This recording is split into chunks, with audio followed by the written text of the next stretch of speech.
Hapon nang unang makita ni Matt si Chloe. Doon unang umibig ang batang puso niya. Kaya simula ng araw na yon, ang pagsilay rito ang palaging bumubuo sa bawat araw niya. Magandang umaga, Matt. Bati ni Aling Belen na Yaya Belen para kay Chloe. Nandito ng mga kalakal na ibibigay ko ngayon. Mabuti at dumaan ka. Kung hindi ka dumaan, ipapadala ko na sa bahay ninyo. Ayoko namang ibigay sa iba kasi alam kong kailangan mo ng pera. Magandang umaga, Aling Belen. Bati ni Matt habang ngumingiti. Salamat po palagi. Palagi niyo po akong inaalala. Habang inaayos niya ang mga kalakal sa kariton, napansin niya si Chloe na pinagmamasdan siya mula sa bintana. Nang magtagpo ang mga mata nila, halatang nahiya ito at sinarado ang kurtina. Napakagatlabi na lang si Matt at hindi mapigilan ang ngiti. Bata pa sila noon, akala ni Matt mahiyaan lang talaga si Chloe. Pero sa paglipas ng panahon, hindi naman pala ito ganoon. Hoy, Matt, late ka na naman! Sigaw ni Yaya Belen at ibinagsak ang kargada sa sidecar niya na parang nagbabagsak lang ng panggatong. Aba, level up ka na! Dati kariton lang ang gamit mo. Ngayon may sidecar ka na. Nakapag-ipon lang po, saka sa talyer ko lang nabili. Saka late, Aling Belen, maaga pa po ako. Hindi pa nga po, tapos ang umaga. Sinipat siya nito. Matapos man o hindi naman maglalakad mag-isang basura. Oh, heto. Inabot sa kanya ang isang sirang electric fan, basag na bangkito at isang bag ng magkabuhol-buhol na extension cord. Ngumiti si Matt. Ang dami naman, Aling Belen. Paldo na dito. Siyempre, basurero ka kaya paldo yan sa'yo. Saka ako na lang din ang kumikita sa mga basura nila. Hindi naman nila pagkakainteresan ng mga sirang gamit. Sabi pa ni Aling Belen. Handa na sana siyang magsalita nang may marinig siyang boses mula sa likod nito. Malumanay at puno ng kuryosidad.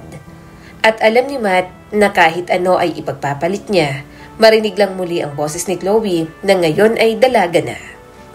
Yaya, siya ba ang tagakuha ng mga basura? Nilingon ni Matt si Chloe at sandali nakalimutan niyang huminga. Lumabas ito sa bahay, nakasuot ng summer dress na malamang mas mahal pa sa kanyang sidecar. Dumapo ang paningin ng dalaga sa kanya.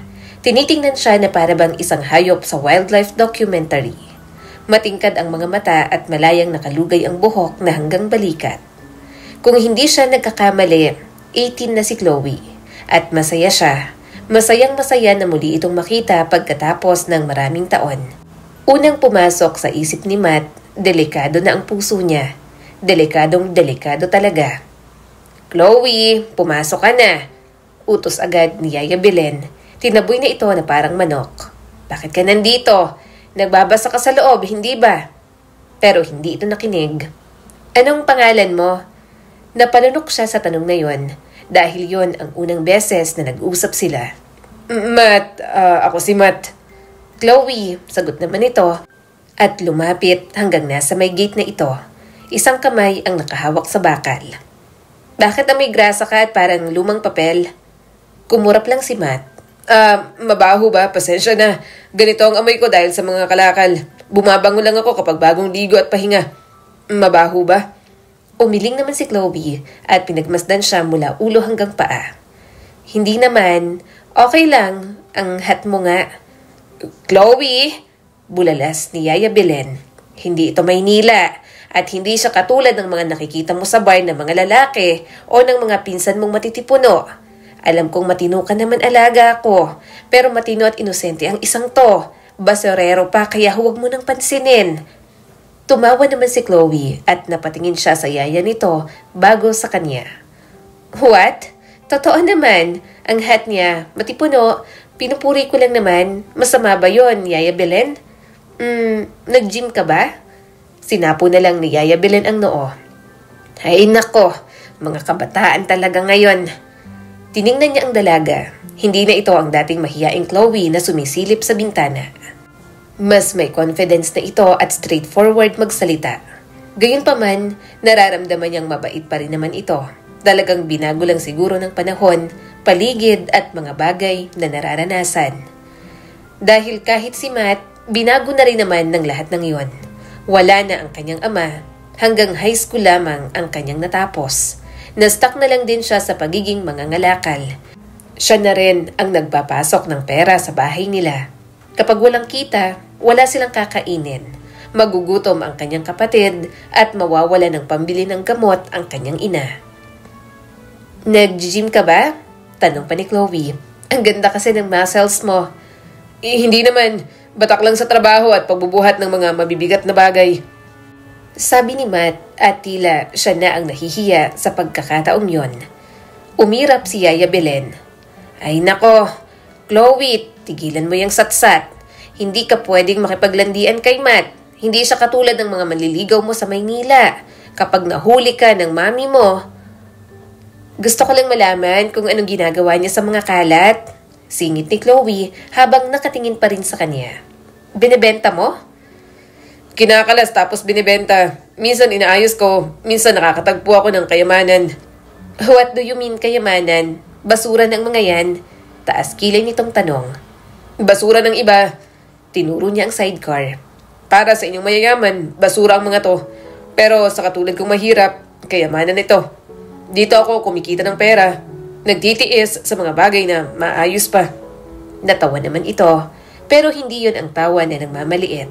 Magaan ang tunog nun at halos hindi nito napansin ang bigat ng paghatak ni Yaya Belen sa braso nito. Sa loob na, Chloe ninya. Ngayon na, bago ka mahuli ng mama mo na nakikipag-usap sa basurero. Saad pa ni Yaya Belen. Lumingon si Chloe habang hinihila palayo.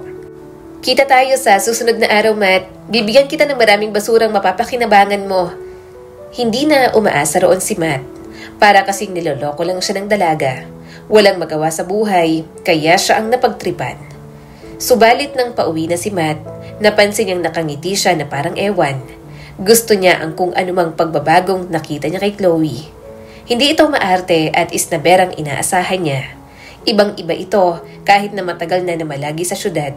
At alam ni Matt na delikado na siya sa kuryosidad na yon. Kaya naman, nang dumating ang sumunod na linggo, nagulat si Matt na bukas na agad ang tarangkahan. At nandoon nga si Chloe, hawak ang isang printer. Inilaan ko to para sa'yo, sabi ni Chloe, bingi sa pag-ungol ni Yaya Belen sa likod. Inikot-ikot ni Matt ang kamay sa printer. Magiging pera yan, right? Sa'yo na yan. Pero kung kaya mong ayusin, pwedeng sa'yo na lang din. Sabi mo nag-aayos ka, diba? Ayusin mo. Napangiti naman agad si Matt. Kapag maayos, gagawin ko. Total, kailangan din ng kapatid ko ng printer. Humalakhak naman ang dalaga. Wow, I'm glad na nakatulong ako. Sana maayos mo para magamit ng kapatid mo. Sa mga sumunod na linggo, nagkaroon na sila ng pattern. Tuwing Miyerkules, nandyan si Chloe. Kunwari tumutulong kay Yaya Belen magbuhat ng basura. Pero sa totoo, nakikipagkwentuhan lang sa kanya. Isang araw, inabot nito ang lumang lampshade na mayupi. Kumikislap pag binubuksan, nanlaki ang mga mata ni Yaya Belen. Ayos pa to kahapon na. Anong nangyari? Teka, ito ba yung maingay kahapon? Sinadya mong sirain? Si Chloe naman ngayon ang nanlaki ang mga mata. Yaya, anong sinasabi mo? Of course not. Napakagatlabi si Matt. Hindi niya mapigilang mapangiti. Hindi magandang may sinisira pa itong gamit para lang may maibigay sa kanya. Yaya, you know what? Ang daldal mo. Naiinis na sabi ni Chloe sabay tingin sa kanya at matamis na ngumiti. Sige na Matt, sa'yo na yung lampshade na yan. Kahit basura sa'yo, may silbi sa'yo, diba? Walang bagay na walang silbi. Sagot naman niya at tumingin ng diretso sa mata nito. Kailangan mo lang malaman kung paano mo gagawa ng paraan para mapakinabangan. Sandali silang natahimik at nagkatitigan. Si Matt ang unang umiwas ng tingin. May bahid ng pamula sa pisngi niya, kaya napabuntong hininga na lang siya. Hindi naman siya umaayaw na kausapin ito. Sa totoo lang, yung ilang minutong yon ang palaging pinaka-highlight ng linggo niya. Ang problema, mayaman si Chloe, at siya, amoy kalawang at lumang papel pa. Malamang may manliligaw itong mabango at hindi amoy pawis. Alam niya sa kanyang sarili na hindi sila bagay na dalawa. Kaso kahit ganoon, may paraan ng pagtingin ito sa kanya na para bang binabasa siya at pakiramdam niya, baka nga interesado si Chloe sa kanya. Natatakot si Matt pero hindi niya mapigilan ang sarili na maging interesado rin. Isang araw, kakakarga lang niya ng huling koleksyon nang lumabas si Chloe. May dalang maliit na container na may lamang pagkain. Para sa'yo, sabi ng dalaga. Niluto ko yan, sana magustuhan mo. Chicken curry yan. Umawang ang bibig ni Matt. Maraming salamat. Pero, bakit mo ako pinagluto? Ngumuso naman si Chloe at naghanap ng maidadahilan. Nag-practice ako magluto. Nagpatulong ako kay Yaya Belen. First time kong magluto kaya swerte na ikaw ang unang makakatikim ng niluto ko. Gumuhit ang ngiti sa kanyang mga labi. Maraming salamat. Ang swerte ko pala. Kunwari, nag-iisip siya. Mas maraming malagkit. Siguro, mangga. Nagkatitigan sila habang nakangiti. Para bang may isang bagay na naiintindihan sila sa pagitan lang nilang dalawa. Natigil lang yon hanggang sa pumutol na si Yaya Belen. Chloe ninya, sa loob! Umirap naman ang dalaga at napamuntong hininga. Next time na lang ulit, Matt. Nang gabing yon, nakaupo si Matt sa kanila habang kinakain ang ulam na binigay ni Chloe. Kalokohan to. Hindi nahuhulog ang mayayamang babae sa gaya ko. Natatawa niyang sabi nang sumandok ulit ng kanin. Pero paano nga kung oo? Paano kung tipo siya ni Chloe?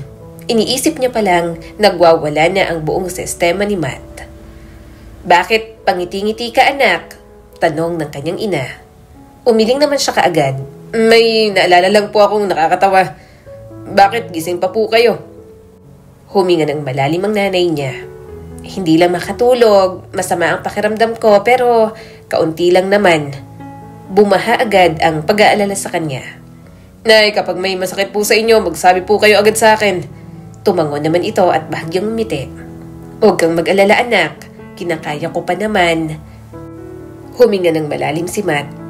Habang pinagmamasdan niya ang kanyang ina, doon na siya sinampal ng realidad. Mahirap nga pala ang buhay nila.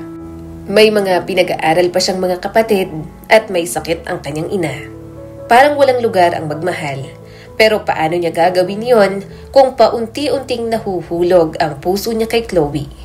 Kung hindi niya mapigilan ang sariling damdamin na umibig at mas lalong magmahal. Nang dumating ang panibagong linggo, nandoon siya muli sa bahay ni Chloe. Kaunting kalakal na lang ang nakukuha niya. Pero alam ni Matt na naghihintay si Chloe, kaya kahit na iba na ang tingin ni Yaya Belen, pumupunta pa rin siya. Habang inaasikaso ang mga kalakal na ibinibigay ni Chloe, nararamdaman ni Matt ang pagmamasid nito. Bahagya tuloy siyang nailang. Nahuli niya kasing nakatingin ito sa kanyang katawan. Mabilis niyang pinunasan ng pawis. Hindi pa naman siya mabaho. Bagong ligo siyang pumunta roon. Nagpabango rin si Matt at ang totoo, yun lang naman ang kanyang pupuntahan. Nangangalakal na siya ng maigi kahapon para ang kikitain ngayon mabawi pa rin kahit hindi siya mangalakal. Bukod doon, hindi naman araw-araw na maganda ang kitaan sa pangangalakal, kaya minsan nagsasideline siya sa construction site. Nag-bake kasi ako ng cookies at may ginawa rin akong dragon fruit juice. Pwede bang samahan mo akong magmerienda? Nakangiting tanong ni Chloe sa kanya. Napabuntong hininga si Yaya Belen. Chloe, ay nako, kapag nalaman ng mama at papa mo, lagot tayong dalawa. Sinabi ko na sa'yo, ayaw nila ng bisita ng ganitong oras. Pumaling ang mga mata ni Chloe sa yaya nito. Yaya, si Matt lang naman to. Mag-uusap lang kami. At saka, wala naman si mama at papa. Lagi naman silang wala. Hindi naman nila malalaman kung hindi mo sasabihin. Hindi yun ang punto. Giit ni Yaya Belen. Bakas ang pag-aalala sa mga mata nito. Alam mong istrikto sila. Kapag nalaman nila to, iisipin agad na may kung ano. Hindi lang basta usapan. Kasi, bakit ka makikipag-usap sa tulad ni Matt? Alam nilang hindi ka nakikipagkaibigan sa hindi mo ka-level. Napairap si Chloe. Ano naman, Yaya? Ngayon, nakikipagkaibigan na ako kasi sa tingin ko mas okay na friend ang katulad ni Matt. Mabilis na naglabas ng hangin si Yaya Belen. Ay nako, kayo nang bahala. Pero manonood ako rito. Baka kung ano-anong gawin mo, Chloe. Kilala kita. Sinasabi ko talaga sa'yo, malalagot din ako sa mga magulang mo kapag may ginawa kang hindi maganda. Itinuro nito ang dalawang daliri sa mga mata. Tapos itinuro yun sa kanila. Ako ang lookout. Natawa si Chloe at hinila siya papunta sa maliit na bangko. Halika, upo ka. Huwag mong pansinin si Yaya. Masyado lang siyang nag-aalala. Umupo si Matt ng dahan-dahan habang tuwid ang mga kamay sa tuhod. Nakatitig siya sa paligid, sa mataas na pader, sa maayos na mga tanim sa garden, at sa malalaking bintana ng bahay. Bahagya siyang yumuko at bumulong. Chloe, sigurado ka ba na ayos lang to? Ayokong magalit ang mga magulang mo. Ayokong maging problema sa'yo o sa akin. Bahagyang tumagilid ang ulo ni Chloe. Matt, relax ka lang. Wala sila rito. At kahit nandito sila, malamang hindi rin nila mapapansin.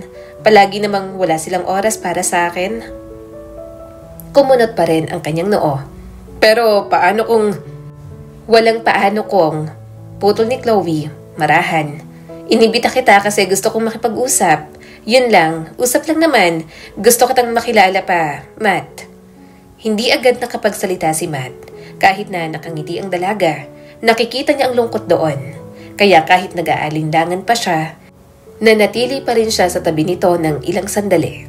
Ilang saglit ng karahimikan ang namagitan sa kanila habang kinakain ang cookies at umiinom ng dragon fruit juice. Napupuno lang ng mahinang huni ng ibon sa paligid. Sa wakas ay nagsalita na ulit si Chloe. Sige, magkwento ka naman tungkol sa'yo. Pakiramdam ko, wala pa akong alam maliban sa lagi kang nandito para mangalakal ng mga gamit na pwede mong ibenta o mapakinabangan. Sumagot naman agad si Matt. Wala namang kakaiba sa akin. Meron yan, giit ni Chloe. Kaya nga kita pinapunta rito, mag-share tayo ng secrets, walang husgahan. Pinagmasdan ni Matt ang mukha ng dalaga. Nasabik ang mga mata. Unti-unti siyang napapuntong hininga. Sige na nga. Kinatkot muna ni Matt ang batok bago muling nagsalita. Yung nanay ko, may sakit. Matagal na. Kaya nagtatrabaho ako kung saan-saan pagkatapos ng klase para may pambili ng gamot at may maipakain sa mga kapatid ko. Ngayong tapos na ako ng high school, nagtatrabaho na lang ako para mapag-aral sila at matugunan ang mga pangangailangan namin sa bahay. Sandali siyang natigilan pero nagpatuloy. 2 babae, 1 lalaki. Isa sa high school tapos nasa elementary pa yung 2. Kaya madalas ako ang tumitiyak na nakakakain sila at nakakapunta sa school. Lalong lumambot ang mga mata ni Chloe. Matt, hindi ko alam na ganyan pala kahirap ang dinadala mo. Nagkibit balikat si Matt. Hindi ko naman talaga ikinikwento to sa iba. Ikaw lang din naman kasi ang nagtanong. Hindi rin naman maiintindihan ng iba. Baka kaawaan pa ako at ayoko ng ganon. Bakit naman? Mahina nitong tanong. Kasi walang nababago ang awa. Sagot niya kaagad. Hindi niyon mababayaran ang gamot ni nanay. Hindi makakapaglagay ng pagkain sa mesa. Kaya ayon, trabaho lang talaga. Wala ng iba. Pero kung bibigyan naman ako ng pagkakataon na makapag-aral, susunggaban ko agad yon. Ayoko naman na mangangalaka lang ako habang buhay. Tiningnan niya ang dalaga para bang may kung anong kumirot sa dibdib nito habang pinagmamasdan siya. Nakita ni Matt na pumunta ang paningin nito sa mga pagod niyang mga mata at ang kalyo sa kanyang mga kamay. Matt, ang galing mo, usal ni Chloe. Nagulat siya rito at napakurap. Hindi. Ginagawa ko lang ang dapat kong gawin. Mahal ko ang pamilya ko, kaya ginagawa ko to. Pero doon nga ako humahanga. Mariin itong sagot. Pwede ka namang sumuko o magwalang bahala. Pero hindi mo ginawa kasi hindi ka makasarili. Inaalagaan mo ang pamilya mo. Matt, kahanga-hanga yon. Bahagyang umiti si Matt. Nakaramdam siya ng hiya, subalit natutuwa rin naman sa mga sinabi ng dalaga. Ito kasi ang unang tao bukod sa kanyang pamilya na nagsabing kahanga-hanga ang mga bagay na ginagawa niya. Kaya kahit para sa iba wala yung kwenta at walang direksyon na magandang patutunguhan. Lumingon siya sa gilid habang namumula ang mga tenga. Sa tingin mo talaga kahanga-hangang ginagawa ko? Oo naman, sagot ni Chloe. Sabay ngiti rin. Wala namang mali sa mga bagay na ginagawa mo. Ginagawa mo rin yon para sa mga taong mahal mo. Mula sa di kalayuan, umiling si Yaya Belen at bubulong-bulong. Pero nawala na ng pakialam si Matt. Walang ibang kahit anong magpapayanig sa mga salitang binigkas ni Chloe para sa kanya. Maya-maya ay tumikhim si Matt at gustong ilipat ang usapan. Ikaw naman, Chloe. Siguro perfect ang buhay mo. Malaking bahay, lahat ng kailangan mo nandyan. Siguradong spoiled ka sa mga magulang mo. Bahagyang tumawa si Chloe pero walang saya roon. Perfect? Yan ang akala ng lahat. Pero hindi yun ganun, Matt. Yung mama at papa ko, halos wala sila rito. Laging nasa trabaho, business trip, o mga social events. Minsan isang beses lang sila sa isang linggo kung makita ko. At kapag nandito naman sila, masyadong abala para kausapin ako. Kumunot ang noo ni Matt. Pero, hindi ba sila nagtatanong kung kumusta ka? Tungkol sa school o sa mga kaibigan mo? Umiling naman si Chloe. Grades lang ang may pakialam sila. Basta top 1 ako sa klase, basta maayos ang itsura ko sa harap ng mga bisita nila, ayos na. Pero ako mismo, hindi talaga nila kilala. Para lang akong dekorasyon sa perfect nilang buhay na ipinapakita sa iba. May kirot din sa dibdib ni Matt nang marinig ang sakit sa boses ni Chloe. Chloe, mahinang tumawa ang dalaga. Kaya minsan, gusto kong magrebelde, gumawa ng bagay na alam kong hindi nila papayagan, para lang maramdaman kong may kontrol ako, kahit simpleng ganito lang, nakikipag-usap sa'yo habang wala sila. Pero huwag mong mamasamain ha, gusto ko rin namang makausap ka. Actually, interesado ako sa'yo kasi may mga bagay kang alam na hindi ko alam at masaya ako na natututunan ko yun sa'yo. Napakurap si Matt. So, ako ang parte ng rebellion mo? Mapanuksong ngumiti si Chloe. Pwede rin, pero gusto kong maging parte ka rin ng growth ko as a person. Bahagya lang na napangiti si Matt. Huwag kang mag-alala, sabi pa ni Chloe. Hindi naman kita isasama sa kung anong kabaliwan. Ang gusto ko lang may makakausap, may nakikinig. Dahan-dahan siyang tumango. Makikinig ako. Palagi. Muli nilang nginitian ang isa't isa. Isang ngiting puno ng pasasalamat na lalo pang nagpatibok ng puso ni Matt. Maya-maya'y pabulong na sumigaw si Yaya Belen. Chloe, bilisan nyo na ng kwentuhan ninyo. Baka biglang dumating ang kotse ng papa mo. Kumaway lang si Chloe. Relax, Yaya. Ikaw nga ang lookout, diba? Signal ka na lang kapag may parating. Bahagyang natawa si Matt, pero may kaba na rin.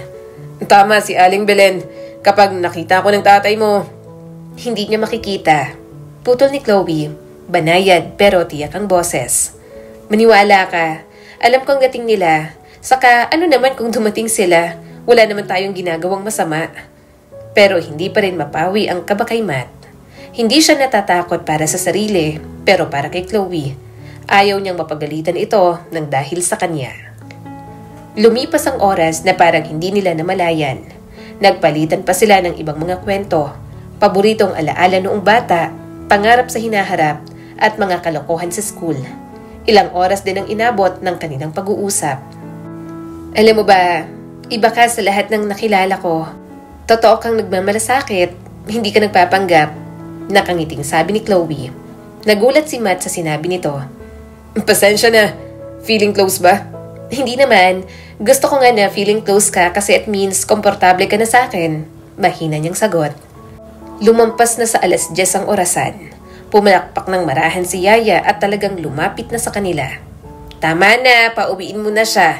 Tatanda ako ng mabilis dahil sa kaba. Chloe, pauwiin mo na. Napangiwi ang dalaga pero tumayo na rin. Sige na nga, Yaya. Pakuha sa loob ng mga cookies. Ibibigay ko na lahat kay Matt para makatikim din ang family niya. Inihatid na siya nito hanggang sa gate. Salamat ngayong gabi. Nag-enjoy talaga ako sa usapan natin. Ako rin, salamat din sa cookies at dragon fruit juice. Tugon naman ni Matt.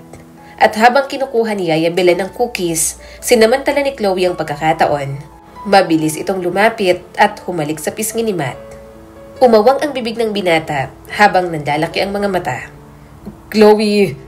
Makulit itong umiti habang namumula ang pisngi. Huwag mong isipin ng sobra. Gustong-gusto ko lang nahalikan ka. Kasi parang ang bagal mo. Alam ko may nararamdaman ka rin at alam mo rin na interesado ako sa'yo. Masama ang ugali ko, kaya hindi ako magiging mabait sa'yo ng ganito kung hindi rin kita gusto. lumakas ang tibok ng puso ni Matt. Nagkaroon na naman siya ng mga crush noon, pero hindi pa siya nagkaroon ng girlfriend. Hindi niya na rin sinubukan dahil maaga siyang namulat sa pagtatrabaho. Kaya ngayong nararamdaman niya, parang may nagwiwindang sa kanyang pagkatao. At alam niyang kahit anong pigil pa sa damdaming yon, mahirap na para sa kanya na pigilan pa. Bago pa siya makasagot, biglang bumalik si Yaya Belen, dala ang kahon ng cookies. "Hoy, ano na namang bulungan yan? Bilisan ninyo!" Parang natataranta na umatras si Matt. Hawak-hawak niyang pisngi habang kumakaway si Chloe na may pilyang ngiti pagkatapos niyang makuha ang cookies. At nang makalabas siya ng gate, hawak pa rin ang pisngi na hinalikan. Alam niyang isang bagay ang sigurado. Mas lalo nang gumulo ang buhay niya at hindi niya alam kung gusto ba niyang maiwasan o ipagpatuloy lang hanggang malunod na siya sa damdaming iyon. Simula ng araw na yon, palagi na silang nananabik na makitang isa't isa. Para bang naging pagtakas niyang pag-ibig kay Chloe. At parang ayaw na ni Matt na matapos pa ang kaligayahang iyon. Isang gabi, nang iparada ni Matt ang kanyang sidecar sa likod ng mansyon, kabado niyang tinapik-tapik ang manibela. Pinagmamasdan ang mga bintana. Tuwing pumupunta siya roon, parang may sayaw sa dibdib niya. May kalahating saya at kalahating kaba. Nakasanayan na ni Chloe na makipagkita sa kanya. Hindi lang minsan, hindi lang 2 beses, kundi araw-araw pagkatapos niyang mangalakal. Parang naglalakad si Matt sa gilid ng patalim pero wala na siyang pakialam. Kumalabog ang maliit na gate sa likod ng mansyon. Lumabas si Chloe na labis ang saya sa mukha. "Matt!" Bulong nito at agad siyang niyakap. Nagpumilit siyang magmukhang kalmado pero hindi yun maitago sa higpit ng kanyang yakap. "Magandang gabi, Chloe." Bahagyang tumawa si Chloe. "Walang parents ko. Tulog na rin si Yaya. Malalim palagi ang tulog nun, kaya alam kong hindi na yun agad magigising." Marahan siyang tumango at hinayaan itong umupo sa sidecar niya. "Dito lang tayo. Huwag na tayong lumayo. Gabi na rin kasi. Dito na lang tayo mag-usap. Kapag may libre tayong oras pareho, saka tayo magde-date ng maayos." Tumango naman ang dalaga. Huminga ng malalim si Matt at inayos ang mukha ng kanyang girlfriend. "Alam mo, natatakot ako na mapagalitan ka ngayong kinakausap mo ko." Umiling naman si Chloe. "Choice ko naman to. Mapapagalitan man ako, okay lang. Alam kong gusto mong magpaalam ng maayos sa pamilya ko. Pero alam ko na hindi ka nila magugustuhan. Kaya ayoko nang subukan pa at paglayuin pa tayong dalawa." Naputol ang usapan nila nang may pumaradang kotse sa harap ng mansyon. Nanlaki ang mga mata ni Chloe. "Si Papa!" "Pumasok ka na." Tumango naman ito at mabilis siyang hinalikan sa mga labi. "Babawi ako sa'yo next time. I'm sorry." Bahagya siyang natulala. Wala na siyang naintindihan sa mga sinabi ni Chloe. Yun kasi ang unang beses na mahalikan siya sa mga labi. Kaya gumanti siya sa halik ng dalaga nang muling ilapat ang mga labi sa kanya. Hinawakan niya ito sa batok, tila ayaw pang bitawan. "Next time," kagat-labing sabi ni Chloe nang lumayo sila sa isa't isa. "Alam kong bitin ka at nabibitin din ako." Napapikit si Matt at marahang tumango. Naninikip agad ang dibdib niya ng dahil doon. Hindi pa sila gaanong nagtatagal ng magkausap na dalawa. Gayunpaman, kailangan niyang intindihin yon. Kaya ang tanging niya lang nagawa ay ang pagmasdang pumasok muli ang dalaga sa loob. Isang araw, nag-uusap sila ni Chloe na magkita. Maya-maya'y lumitaw si Chloe sa kanto at may hawak na payong, nakasuot ng isang bestidang kulay puti. "Dumating ka," hingal nitong sabi. Napatawa si Matt kahit na kinakabahan. "Wala ka namang binigay na choice sa akin. Kapag hindi ako pumunta, baka hindi ka na magpakita." "Gusto mo rin naman," biro ni Chloe sabay lusong sa sidecar. Pinaandar ni Maddie ang makina. Bumayo sa kanyang mukha ang malakas na hangin, pero sa tabi niya'y naroon ang tawa ni Chloe na tila araw sa gitna ng ulan. Humarurot sila sa kalsada hanggang sa lumaganap ang alat ng dagat sa hangin. Bumungad ang dagat sa kanila, walang masyadong tao roon, kaya alam niyang safe na walang makakakita sa kanila. May maliit din na kubo doon na nasa ibang bansa ang may-ari. Mukhang inabandona na, pero maayos pa naman. "Dito talaga tayo magde-date?" Bulong ni Matt at ipinarada ang sidecar sa lilim ng puno ng niyog. Okay na ako rito, sagot ni Chloe sabay hawak sa kanyang kamay. Walang yaya, walang magulang, tayo lang. Naglakad silang nakayapak sa buhangin. Dinadaluyong ng tubig ang kanilang mga paa. Umikot si Chloe, nakabuka ang mga braso at hinayaang damhin ang hangin. Maya-maya'y naligo na rin sila sa dagat. Nang mapagod, muli na lang din silang naglakad-lakad. Chloe, baka magkasakit ka. Awat ni Matt. Magbanlaw na kaya tayo. Tumawa naman ito. Ano ngayon? At least, masaya ako bago magkasakit. Napangiti si Matt, napansin kung paanong tinatangay ng hangin ang halakhak nito. Nang matisod si Chloe, agad itong sinalo ni Matt sa bewang. Napatingala si Chloe, namumula ang pisngi, at kumikislap ang mga mata nang mapatingin sa kanya. Palagi mo akong sinasalo, bulong nito at yumakap sa kanya. Hinaplos niya naman ang buhok ni Chloe. Hindi kita hahayaang bumagsak. Nanatili silang magkalapit at tila lumiit ang mundo sa pagitan nila. Dapat sana'y umurong siya, ngunit imbes lalong humigpit ang kanyang yakap. Mainit ang labi ni Chloe sa kabila ng pagkabasa nilang dalawa kanina sa dagat. Gutom at sabikang halik, at parang lahat ng kanilang patagong sulyap at mga lihim na tagpo ay humantong na sa sandaling iyon. Kapwa sila hingal ng maghiwalay at magkadikit pa rin ang mga noo. Bumagsak na rin ang ulan kaya basang-basa na sila. Nilingon ni Chloe ang kubo sa gilid ng dalampasigan. Hinila ni Chloe ang kamay ni Matt. Halika! Chloe! Nanginginig ang tinig ni Matt. Hindi dapat... Shh! Matapang ang ngiti nito, pero namumungay ang mga mata. Ito ang gusto ko. Ikaw ang gusto ko. Kumalabog ang dibdib ni Matt. Sumisigaw ang lahat ng babala. Ang magulang nito, ang pagitan ng kanilang mundo, ang kinabukasan. Ngunit mainit ang pagkakahawak ng daliri ni Chloe sa kanya at hindi siya makapagpigil. Sa loob ng kubo, ang ingay ng ulan sa bubong ang nagtakip sa lahat. Umupo sila sa banig na naroon habang magkatapat. Si Chloe ang unang umabot sa kanya at hinawi ang basang buhok sa kanyang noo. Palagi kang seryoso, bulong nito. Ngayong araw, wag muna. Nilunok ni Matt ang kaba. Natatakot ako, Chloe. Hindi sa'yo. Hindi pero sa kung anong susunod. Lumapit si Chloe at naramdaman niya ang mainit nitong hininga sa kanyang mga labi. Wag mo munang isipin ang bukas. Ngayon lang muna. At nang muling lumapat ang halik nito, tumigil na siya sa pag-iisip ng kahit ano bukod sa kanilang dalawa. Naging kanilang mundo ang kubo. Dahan-dahang gumalaw si Matt, ngunit ikinagulat niya si Chloe na matapang, handa at umaakay sa mga kamay niya. Wala siyang nakikitang bakas ng takot dito. Pagkaraan, pareho na silang nakahiga sa banig. Nakapatong ang ulo ni Chloe sa kanyang dibdib at nakikinig sa dagundong ng kanyang puso. Matt, pabulong nitong sabi. Mas lalong yumakap si Chloe. Mangako ka, palagi tayong makakahanap ng paraan para maging magkasama. Kahit tututo lang lahat, huwag mo akong iiwan. Hinigpitan niyang yakap. Nangangako ako. Mahal kita. Bahagyang natigilan si Matt. Parang muntik na siyang mawalan ng hininga sa mga salitang iyon. Hindi niya inakalang maririnig niya ang mga salitang iyon mula kay Chloe. Dahan-dahan, hinalikan niya ang buhok nito. Mahal din kita, Chloe.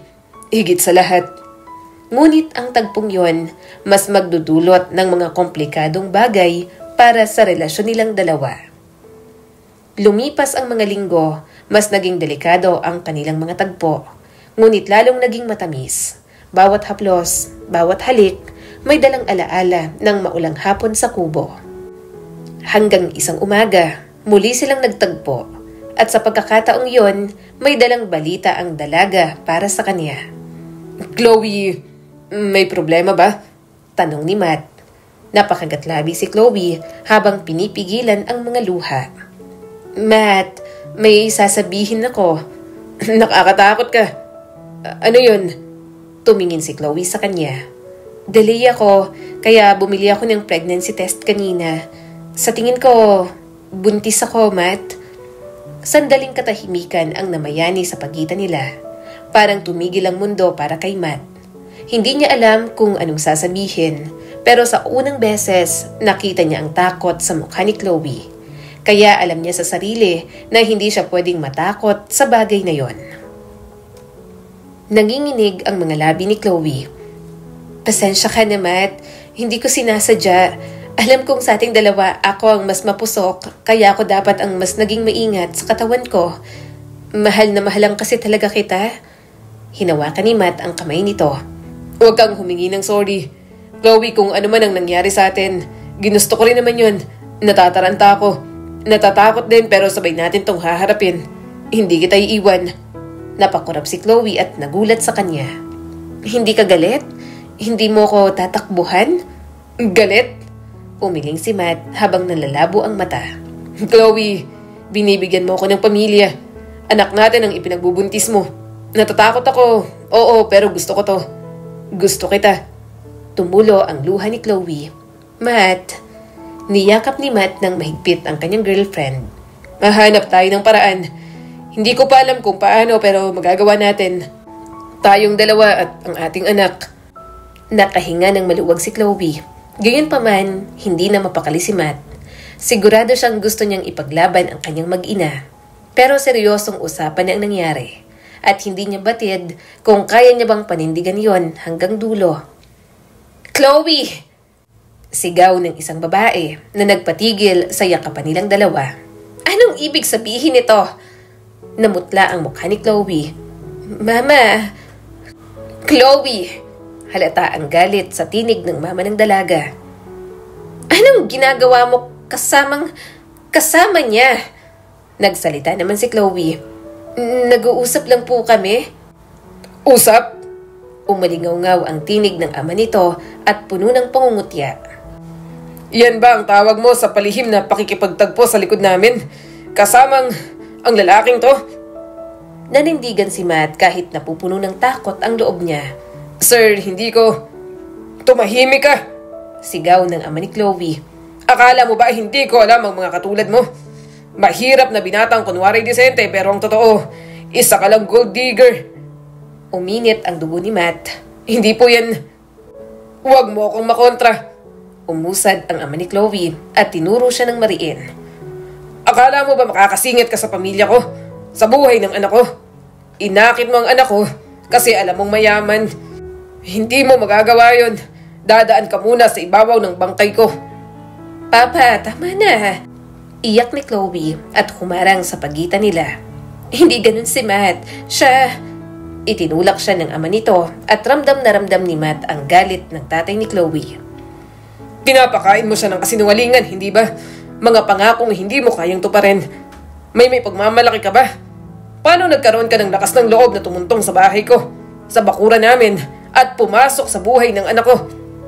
Kumuyom ang mga kamao ni Matt. Gusto niyang sumigaw, ipagtanggol ang sarili. Pero nagkabuhol ang mga salita sa kanyang lalamunan.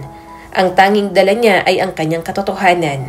May nanay siyang may sakit, mga kapatid na gutom, mga gabing halos walang tulog dahil sa doble-dobleng pagkayod. Ngunit sa mga mata ng taong yon, lalo lang siyang liliit dahil walang kwenta para sa mga ito ang bagay na iyon. Hindi sapat para ipaglaban ang dalagang kanyang iniibig. Mahal ko po si Chloe. Wika ni Matt sa wakas. Mababa ngunit matatag na paraan. Parang tumigil ang mundo dahil sa sinabi niyang yon. Napasinghap si Chloe ngunit lalo lang sumidhi ang galit ng tatay nito. Mahal, anong alam ng isang tulad mo sa pag-ibig? Hindi makakapaglagay ng pagkain sa mesa ang pagmamahal. Hindi may pagmamalaki ang pagmamahal mo sa anak ko. At hindi mo maibibigay ang buhay na nararapat sa kanya. Wala kang maipakitang kinabukasan. Basurero ka't nangangalakal ka lang. At bago pa makasagot si Matt, dumapo ang unang suntok sa kanyang mukha. Umiling ang ulo niya at parang sumabog ang kirot sa pisngi. Natigilan siya ngunit hindi bumagsak. Papa, tama na! Sigaw ni Chloe at hinahawi ang kanyang ama. Isa pang suntok na nasundan pa ng isa. Nanginig ang mga tuhod ni Matt ngunit nanindigan siya. Nalalasahan niya na ang dugo pero tumayo pa rin siya. Malabo na ang paningin pero tumatangging bumagsak. Hindi siya pwedeng maging mahina sa harap ni Chloe. Hindi sa ganoong paraan. Magsalita ka! Sigaw ng ama ni Chloe habang nanginginig sa galit. Duwag ka! Inakit mo ang anak ko ng palihim na wala kang ipagmamalaki, tapos binuntis mo pa. Hingal na hingal si Matt. Gusto niyang lumaban, pero hindi laban sa ama nito. Aalagaan ko po siya. Ipinapangako ko, aayusin ko po ang buhay ko para sa aking mag-ina. Kasinungalingan! Hindi ako naniniwala sa'yo. Muli sanang bubuelo ang ama ng dalaga pero sumigaw na si Chloe. Tumigil ka na! Humarang ito sa kanya at nakabuka ang mga braso. Huwag mo na po siyang saktan. Hindi mo naiintindihan. Chloe, lumayo ka riyan. Singhal ng ina nito. Hindi. Nanginginig ang tinig ni Chloe. Akala niyo nagsisinungaling siya? Akala niyo pera lang ang habol niya? Kung ganoon makinig kayo, buntis ako at siyang ama. Marahan niyang hinawakan ang braso ni Chloe na walang tigil sa pag-iyak. Alam niyang magkakagulo, pero ayaw ni Matt na mapahamak ito. Anong sinabi mo? Pabulong ng tanong ng ina ni Chloe. Puno ng hilakbot ang mukha. Nagpabuntis ka sa basurerong yan? Buntis po ako. Ulit ni Chloe, nanginginig pero buo ang tinig. At si Matang ama, hindi siya tumakas. Nandito siya. Sabi niya pananagutan niya kami at naniniwala ako sa kanya. Gumabog ang dibdib ni Matt ng ubod ng lakas. Umalingaw-ngaw ang salita sa tenga niya na parang kampana. Tinitigan niya si Chloe na halatang nasasaktan sa lahat ng mga nangyayari. Muntik nang masampal si Chloe ng sariling ama. Kaya naman, mabilis na humarang si Matt. Nagkagulo ulit nang masaktan siya ng ama nito. Papa! Tama na po! Malakas na sigaw ni Chloe. Napasinghap ang ina ng dalaga. Hindi pwedeng mangyari to. Chloe, naririnig mo bang sarili mo? Ang lalaking to nga, hindi kayang alagaan ng sarili niya. Tapos inaasahan mong aalagaan ka? At ang bata? Kaya ko po. Garalgal na sagot ni Matt. Wala man po akong gaano maibibigay. Pero mas magtatrabaho pa po ako lalo. Ibibigay ko po ang lahat para kay Chloe at para sa magiging anak namin. Umalingaw-ngaw ang mapait na tawa ng ama nito. Lahat ng kaya mo? Ano yun, barya? Isang buhay na kapos sa buhay? Yan ba ang nararapat sa anak ko? Napuno ng luha ang mga mata ni Chloe. Papa, Mama, wala akong pakialam sa pera. Wala pa akong pakialam sa buhay na iniisip niyong nararapat sa akin. Ang mahalaga sa akin ay ang mag-ama ko. Umiling ang ina ng kanyang nobya. Bulag ka, Chloe! Niloloko ka niyan. Hindi mo ba nakikita? Sinisira mo ang buhay mo. Hindi. Mahina, ngunit malinaw na sagot ni Chloe. Hindi. Sinasagip ko ang sarili ko. Sa wakas, pinipili ko ang gusto ko. At siyang gusto ko. Hinawakan nito ang nanginginig na kamay ni Matt at pinagdikit ang kanilang mga daliri. Bahagya siyang natigilan. May init na dumaloy sa kanya mula sa haplos na yon. Kahit nilalamo na siya ng pangamba. Chloe, bulong ni Matt. Wala kang utang na loob na anak. Sigaw ng ama ng dalaga. Pagkatapos ng lahat ng ibinigay namin sa'yo, ganito ka magbabayad. Ibibigay mo ang sarili mo sa isang walang-wala. Bumubuhos na ang mga luha sa pisngi ng kanyang nobya. Ngayon lang ako nabubuhay para sa sarili ko. Para po sa amin. Kung hindi niyo matatanggap yon, patawarin niyo po ako. Hindi makapaniwala ang ama ni Chloe. Pipiliin mo siya? Higit sa pamilya mo? Opo, tugon nito nang walang pag-aalinlangan. Parang gumuho ang mundo ni Matt. Pinili siya ni Chloe laban sa mga magulang nito, laban sa lahat ng kinagisnan. Pinili siya ni Chloe. At gayon pa man, ang nararamdaman niya ay bigat at pagdududa, hindi para sa kanyang kasintahan, kundi para sa kanyang sarili. Kaya ba niyang ibigay ang buhay na nararapat kay Chloe? Kaya ba niyang magpalaki ng bata na tanging determinasyon at walang laman na bulsa ang puhunan? Sumikip ang dibdib niya. Napakaliit ng pakiramdam niya sa harap ng bahay na yon at sa pamilyang ang turing sa kanya ay parang alikabok. Pasensya ka na kapag nakita mo ang bahay namin, maliit lang. Pero huwag ka mag-alala, may sarili naman tayong kwarto ron. Malumanay na sabi ni Matt.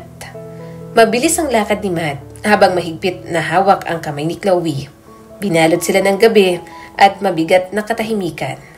Masakit pa ang kanyang pisngi kung saan dumapo ang kamao ng ama ng dalaga. At bawat paghingay may kirot sa tadyang niya, pero isinantabi niya ang lahat ng iyon. Nailayo niya na si Chloe sa mansyon sa galit ng mga magulang nito, ngunit ngayon kailangang dalhin niya ito sa kanyang mundo. Isang mundo na puno ng masisikip na kwarto, mga banyaring hindi natatapos at walang katapusang trabaho at sakripisyo. Pagdating nila sa kalawangin nilang tarangkahan, sandaling natigilan si Matt. Nanikip ang dibdib niya habang tinitingnan ang pintura na nagbabalat na. Ang mahinang ilaw mula sa bumbilyang kumikislap sa bintana. Hindi yon ang klase ng tahanang nakasanayan ni Chloe. Ito ang bahay namin. Mahina niyang sambit. Ito ang mundo ko. Tumingin si Chloe sa maliit na bahay. Saka muling ibinalik ang mata sa kanya. Ngumiti ito ng banayad. Kung ganon, masaya akong pumunta sa mundo mo, Matt. At sa mga salitang yon, sapat na para magkaroon ng lakas ng loob si Matt. Sa loob, sumalubong ang amoy ng sinaing. Nakahilera sa mababang mesa ang tatlo niyang kapatid na abala na sa nakakalat na homework. Kuya! Sigaw ni Emil, ang bunso at nag-iisang lalaki. Sabay talon patayo. Nandito ka na? Ngunit agad napawi ang ngiti nito nang makita ang mukha ng kapatid. Kuya, bakit may sugat at pasaka? Nginitian niya ito. Wala to, Emil. Huwag ka mag-alala. Napatingin din ang kapatid niyang si Lani na nasa high school na. Kuya, pasayan. Saan galing? Saka, sino tong kasama mo? Ayos lang ako. Mabilis niyang sagot. Tumingin siya kay Chloe. May kasama ako. Nalaki ang mga mata ng mga bata. Ngumiti si Emil at may kalokohan sa mukha. Ang ganda niya, kuya. Siya bang girlfriend mo? Napakagatlabi si Chloe. Hi, ako si Chloe. Natutuwa akong makilala kayo. Hinilan ni Emil ang manggas ni Chloe. Ate, may hilig ka bang mag-drawing? Ako kasi minsan nagdo-drawing sa notebook. Oo, mahilig ako, sagot ni Chloe. Kumislap agad ang mga mata ni Emil. Si Lani naman at si Syra na natiling tahimik, mapanuri at may halong pag-iingat ang tingin kay Chloe. Usal ni Matt. Ipapakilala ko na siya kay nanay. Madilim ang silid at tanging maliit na lampara ang nagbibigay liwanag sa silid ng nanay ni Matt. Umubo ito ng marahan bago tumingin sa kanila. Matt, wika nito, mahinang-mahina ang tinig pero matatag pa rin. Bakit ngayon ka lang? Lumapit si Matt habang mabilis ang tibok ng puso. Hindi po, Nay. May dinala lang po akong kasama. Tahimik na pumasok si Chloe at bahagyang yumuko. Magandang gabi po.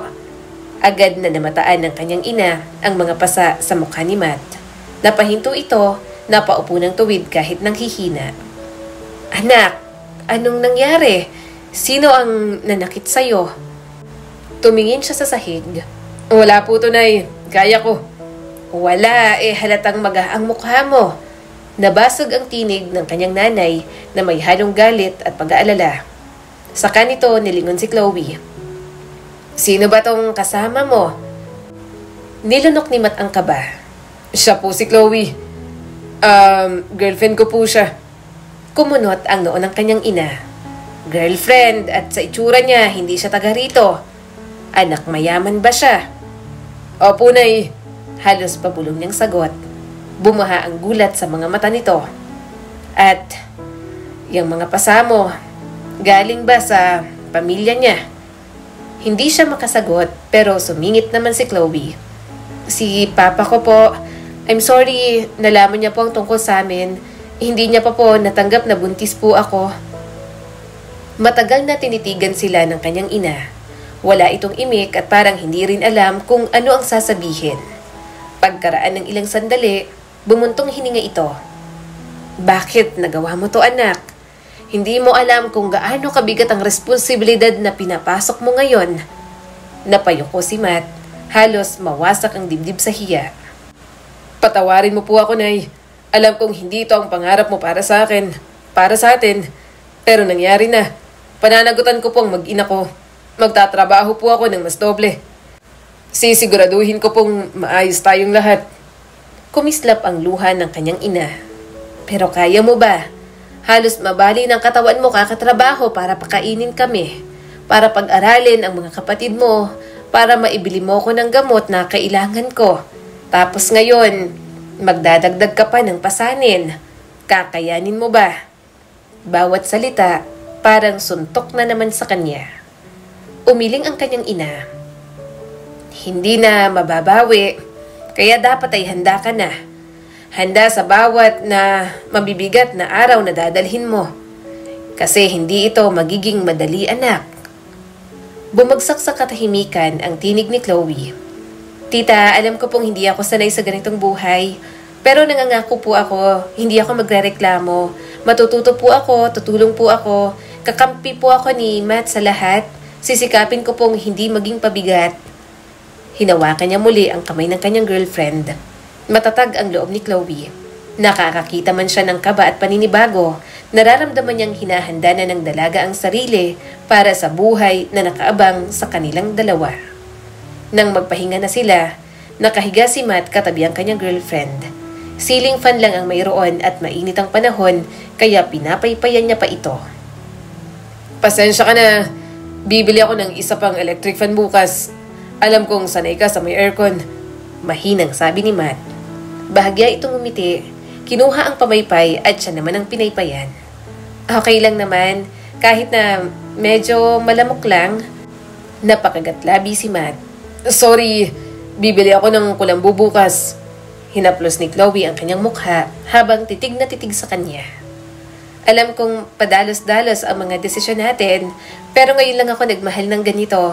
Kaya kahit anong mangyari, wala akong kahit na anong pagsisisihan. Naninikip ang kanyang dibdib at mahigpit na lang itong niyakap. Parang ang daling piliin ng pagmamahal kung walang paghihirap, pero alam ni Matt na hindi yon ang ipaparanas sa kanila. Lumipas ang mga araw bago magbukang liwayway, aalis na si Matt para sa trabaho sa construction. Uuwi siyang sobrang pagod na ang katawan.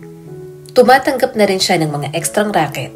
Walang tigil ang kirot ng kanamnan, pero tiniis ni Matt yun. Wala siyang pagpipilian. Si Chloe na may naiwan kasama ang mga kapatid niya at ang kanyang ina. Sa simula, nahirapan ang kanyang girlfriend. Sa init ng bahay, kakulangan ng pribadong espasyo, walang katapusang gawaing bahay. Pero mabilis itong nakaangkop. Tinuruan nito ang mga kapatid niya sa aralin at tumutulong din sa pag-aalaga sa kanyang nanay. Isang hapon, pag-uwi ni Matt na balot ng alikabok at pawis, nadatnan niyang nakatayo si Chloe sa kusina. Nakahawak ito sa sandok at may ginigisang munggo. Okay na ba to, Lani? Tanong ni Chloe. Pasensya na, hindi kasi ako masyadong marunong magluto. Nagpapatulong lang ako kay Yaya all the time. Okay na yan, te. Hintayin mo lang kumulo. Tipid na napangiti si Chloe at pinunasan ang pawis sa noo. Nice. Matututo na ako magluto dito. Perfect na rin ako magsaing kahit hindi rice cooker, diba? Halos mabiyak ang puso ni Matt sa tanawin. Ang dalagang dati nakatira sa marmol na mansyon, ngayon nakapaa sa kanilang makitid na kusina, nakangiti habang pinapatikim kay Lani ang sabaw. Nang mapatingin si Chloe sa kanya, matamis itong napangiti. Nandito ka na. Pagod ka sigurado. Tiningnan niya lang ito ng mabuti. Ikaw, pagod ka? Umiling naman si Chloe. Hindi naman, naglaba lang ako kanina and now nagluto naman. Natututo na ako. Napailing si Matt. Hindi ka sanay dito. Hindi mo kailangan pilitin. Umiling si Chloe at ipinatong ang ulo sa balikat niya. Hindi ako napipilitan. Gusto ko kung narito. Kasama ka. Muling kumurot ang konsensya kay Matt. Hindi kita mabibigyan ng ginhawa. Hindi kita mabibigyan ng karangyaan. Ang may alay ko lang, sarili ko, trabaho ko, pagsisikap ko. Iyon lang. Ngumiti si Chloe ng banayad. Iyon lang naman ang gusto ko. Kaya naman, kapag sahod ni Matt, kahit alam niyang kukulangin sa budget ang kanyang ina at mga kapatid, ibinibigay o inilalaan niya para kay Chloe ang kalahati. Hindi ito sanay sa ganoong buhay, kaya kailangan niyang ibigay ang sagad ng makakaya niya para sa babaeng minamahal. Gayunpaman, habang lumilipas ang mga buwan, pabigat na ng pabigat ang lahat para kay Matt. Dapat nagpapahinga na siya, pero ang isip niya ay abala na agad sa pagkakwenta ng mga gastusin. Gamot para sa kanyang ina, kontribusyon ni Emil sa school, at bigas na paubos na, at si Chloe. Si Chloe na ngayon kita na ang umbok ng tiyan sa lumat kupas na duster. "Umuwi ka na," malambing na sabi nito. "Oo," tugon ni Matt at pilit nang umiti. Kamusta ka?" "Okay lang." Pero kita ni Matt ang totoo. Payat na ang mukha ng dalaga, lumalalim ang mga pisngi at magaspang na ang mga kamay. Unti-unting binubura ng kahirapan ang lambot at karangyaan ng dalagang minsan ay nanirahan sa mansyon. At gayon pa man, nanatili itong nasa kanyang tabi at hindi kailanman nagreklamo. Nang gabing yon, habang kumakain sila ng nilagang saging, mahinahong nagsalita si Chloe. "Iniisip ko, baka pwede akong tumulong. Siguro kaya kong gumawa ng mga duyan ng baby. Nakita ko yung mga babae dyan sa kabilang kanto. Kumikita kahit kaunti sa paggawa ng duyan. Pwede daw dalhin sa bahay tapos dito gagawin. Pwede ko yung subukan." Tumigil si Matt sa pagsubo. Hindi. Kailangan mo magpahinga, Chloe. Dinadala mo ang anak natin." Tumingin ito sa kanya at may pagmamakaawa ang mga mata. "Matt, hindi ko kayang maupo lang nang wala akong ginagawa. Para bang wala akong silbi habang halos mamatay ka na sa pagtatrabaho. Gusto kong makatulong kahit papano." Hinawakan niya ang kamay nito at marahang pinisil. "Pinangako kong aalagaan kita. Aalagaan ko kayo ng anak natin. Pakiusap, huwag mong pilitin ang sarili mo." Ngunit ngumiti lang si Chloe ng mapait. Minsan, hindi lang sa mga pangako na susukat ang pag-ibig, kundi sa pagsama ng bigat na nararamdaman. Sana, alam mo yun, Matt. Alam niya naman yon, pero hindi niya lang talaga kayang makita si Chloe sa ganoong sitwasyon. Para nangang sinasaksak ang kanyang puso na makita si Chloe sa loob ng maliit nilang bahay. Ang pagtrabahuhin pa kaya ito habang buntis? Subalit nagiging mabigat na talaga ang lahat para kay Matt. Umaalingaw-ngaw ang ubo ng nanay niya gabi-gabi at ginigising ang lahat. Madalas nakaupo si Matt sa tabi nito. Pinupunasan ng basang bimpo ang noo habang nadudurog ang puso sa bawat hikbi at daing. Isang gabi, marahan itong hinawakan ang kanyang pulsuhan. "Matt, anak," mahinang sabi nito, "huwag mong ubusin lahat sa akin. Sapat ng buhay ko. Ilaan mo para kay Chloe, sa magiging anak mo at sa mga kapatid mo." "Huwag mo pong sabihin yan," mariin niyang tugon at pinipigilang lumuha. "Makakahanap po ako ng paraan. Aalagaan ko po kayong lahat." Napangiti ang kanyang ina, bagaman pagod na. "Hindi mo kayang pasanin ang buong mundo sa balikat mo, iho. May mga pagkakataong kailangan mong pumili." Kumapit yon sa isip niya na parang tinik na hindi matanggal. Lumipas ang mga araw. Sa kabila ng pagbabawal ni Matt, nagsimulang gumawa ng mga duyan si Chloe tuwing wala siya. Nahuli niya ito isang umaga nang umuwi siya ng mas maaga kaysa sa inaasahan. Nakatayo ito sa sala, panay ang yuko habang nagbubuhol ng mga tali. Hirap na hirap dahil sa laki ng tiyan, ngunit pinipilit ibuhol ang mga yon. "Chloe, anong ginagawa mo?" bulalas ni Matt. Nagulat naman si Chloe, saka mahina itong ngumiti na parang nahuli sa kasalanan. "Gusto ko lang makatulong." "Hindi ka dapat yumuyo ko ng ganyan." Agad siyang lumuhod sa tabi nito. "Paano kung mapano ka? Paano kung may mangyari sa bata?" "Maingat naman ako," mariin itong sagot. "Matt, hindi ko kayang umasa lang sa'yo sa lahat. Sobra na ang bigat sa'yo." Pinisil ni Matt ang kanyang kamao habang nilalamon siya ng hiya at desperasyon. Galit siya hindi kay Chloe, kundi sa sarili dahil hindi niya kayang ibigay ang ginhawang karapat-dapat dito. Isang maalinsangang hapon, umuwi si Matt pawis na pawis mula sa pagbubuhat ng mga semento sa construction site. Pagpasok pa lang niya, agad niyang narinig ang mga sigawan. Nakatayo si Lani sa gitna ng silid, namumula ang mukha sa galit. Si Syra nakaupo sa mesa, mahigpit na nakatikom ang kamao. Habang si Emil kumakapit sa upuan, takot na takot. Kuya, singhal ni Lani. Kailangan nating mag-usap. Ngayon na. Pagod ako, Lani. Mamaya na. Hindi. Ngayon. Sigaw nito at halos maiyak na sa inis. Lagi mong sinasabi yan. Mamaya, bukas. Pero nalulunod na tayo, kuya. Nasisira ang lahat habang inuuna mo lagi si Ate Chloe. Natigilan si Matt. Anong ibig mong sabihin? Tumayo si Syra at marinang tinig. Lahat ng pera napupunta sa kanya. Sa pagkain niya, vitamins niya, sa anak niyang dalawa. Paano naman kami? Paano si nanay? Wala na ba kaming halaga? Nang buntis ka, hindi mo man lang muna pinatapos sa high school si Ate Lani. Parang kutsilyo ang bawat salita. Hindi siya makasagot. Nagbabadya ang luha sa mga mata ni Lani. Pamilya mo kami, kuya. Pero parang wala na kaming halaga sa'yo. Ang nakikita mo lang, si Ate Chloe. Naninikip ang dibdib ni Matt. Gusto niyang ipaliwanag na ginagawa niya ang lahat para sa kanila. Ngunit sa kaloob-looban niya, alam niyang may katotohanan ang salita ng kanyang mga kapatid. At doon, mula sa pintuan, nakatayo si Chloe, nanlalamig at nanlalaki ang mga mata habang naririnig ang lahat. Namumutla ang labi nito habang hawak ang tiyan. Hindi ko ginusto to. Hindi ko sinasadyang agawin siya sa inyo. Chloe! Pilit siyang lumapit, ngunit umiling ito at bumagsak ang mga luha. Ako ang problema. Bulalas nito. Ako ang dahilan ng lahat ng away. Ako ang dahilan kung bakit kanila kinamumuhian. Sinisira ko ang lahat. Huwag mong sabihin yan. Sigaw ni Matt. Ngunit bago pa siya makalapit, biglang napahawak si Chloe sa tiyan at napasigaw. Nakita nilang dumaloy ang dugo sa palda ni Chloe. Kuya Matt!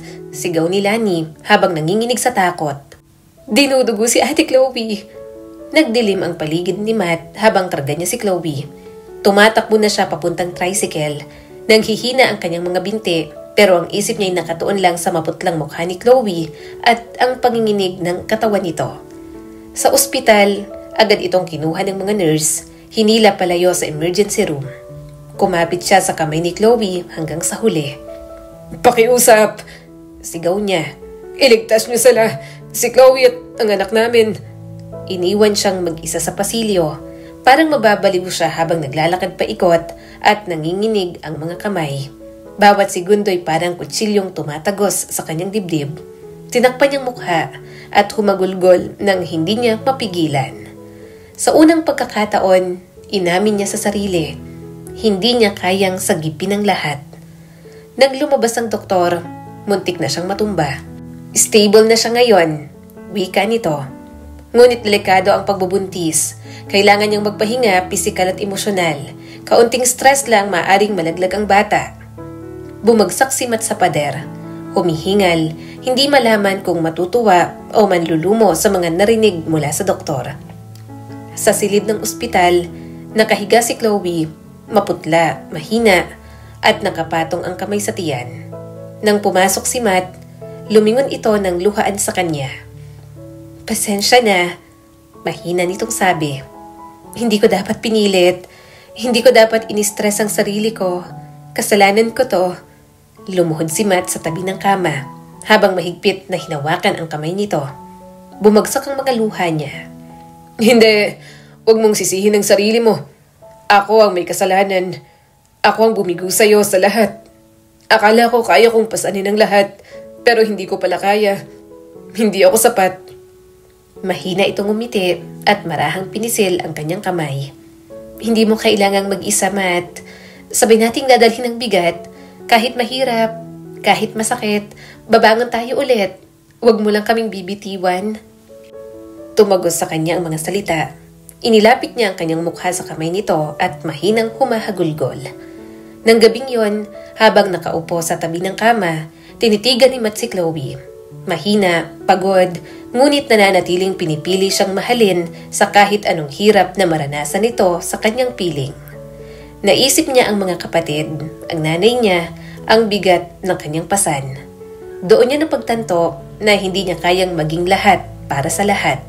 May kailangan siyang isakripisyo at masakit man, alam niya ang dapat piliin. Hindi niya kayang mawala si Chloe. Hindi niya kayang mawala ang kanilang anak, pero kailangan niyang bumitiw sa mga ito. Sa unang pagkakataon, tinanggap ni Matt na hindi niya kailangang sagipin ang buong mundo ng sabay-sabay. Kakayanin niyang ipaglaban ang lahat, ngunit mas lalo lang mahihirapan si Chloe sa kanyang piling. Marahang hinaplos ni Matt ang buhok ni Chloe. Ikaw ang lakas ko, ang tanging mahal ko. Pero patawad kung kailangan kitang bitiwan. Kaya kinabukasan, lakas loob si Matt na humarap sa mga magulang ni Chloe. Hindi siya umasan sa mainit na pagtanggap. Nang masapak pa ulit siya ng ama ng kanyang nobya, tinanggap niya na lang din yon. Pero nagulat ang mga ito nang bigla siyang lumuhod, yumuko at nagmamakaawang tumingin sa mga ito. Pasensya na po sa mga ginawa namin ni Chloe, sa ginawa niya at sa ginawa ko. Napalunok si Matt habang nanginginig ang mga labi. Nasa ospital po ang anak niyo po ngayon. Nasa ospital? Anong ginawa mong walang hiya ka? Sigaw ng ama nito.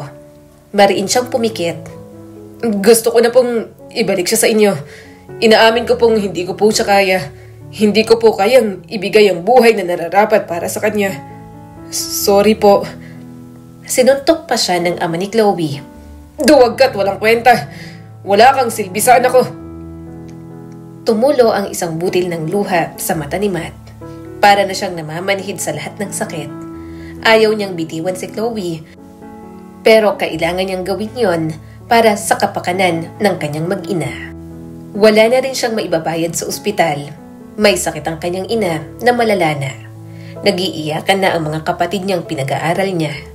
Nang panahong iyon, parang gusto niya nalang maglaho sa mundo. Ginagawa niya naman ang lahat, pero palagi pa rin kulang. Kukunin na namin ang anak namin sa'yo! Bulalas ng ina ni Chloe. Huminga ng malalim ang mga ito. Mukhang kahit ibigay sa atin si Chloe, hahanap-hanapin pa rin ang anak natin ang hampas lupang ito. Binaliw ng walang hiyang to eh. Anong gagawin natin? Tanong ng nanay ni Chloe. Hinila ng papa ng dalaga ang kuwelyo ng damit niya. Kukunin lang namin si Chloe kapag ginawa mo ang gusto namin. Hindi na siya pwedeng bawiin kahit kailan. Hindi na pwede. Naiintindihan mo? Opo, hindi na po ako magpapakita sa kanya kahit kailan. Pati na rin po sa anak namin. Hirap na hirap niyang sabi. Umigting ang panga nito. Palabasin mong nanloko ka. Lokohin mo ang anak namin para hindi kanya hanap-hanapin kapag kinuha na namin. Matama niyang tiningnan ang ama ni Chloe. Ayaw niyang gawin yon.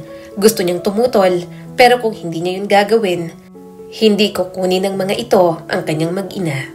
Kaya kahit masakit para sa kanya, ginawa niya pa rin. Naghanap ang mga ito ng babae at pinahalikan sa kanya. Kinuhaan din siya ng larawan. Habang naglalakad pa uwi, wala nang awat ang mga luha niya. Sobrang nasasaktan na ang kanyang puso. Ano to? Ano to? Ha? Gigil na tanong ni Chloe nang makita nito ang mga pictures. Niloloko mo ko? Pinilit niyang maging malamig ang pakikitungo dito.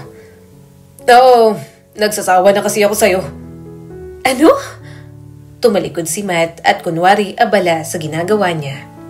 Pumunta ka na lang sa mga magulang mo. Na-realize ko na hindi ko pala dapat minamahal ang katulad mo. Mas lalo lang akong nahihirapan.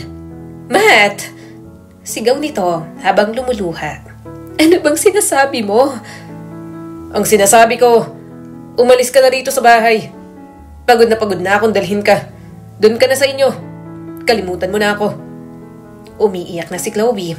Ang buntis na si Chloe, ang huling alaala niya rito. Alam niyang nasaktan ito sa kanyang mga sinabi, pero mas doble ang sakit para sa kanya.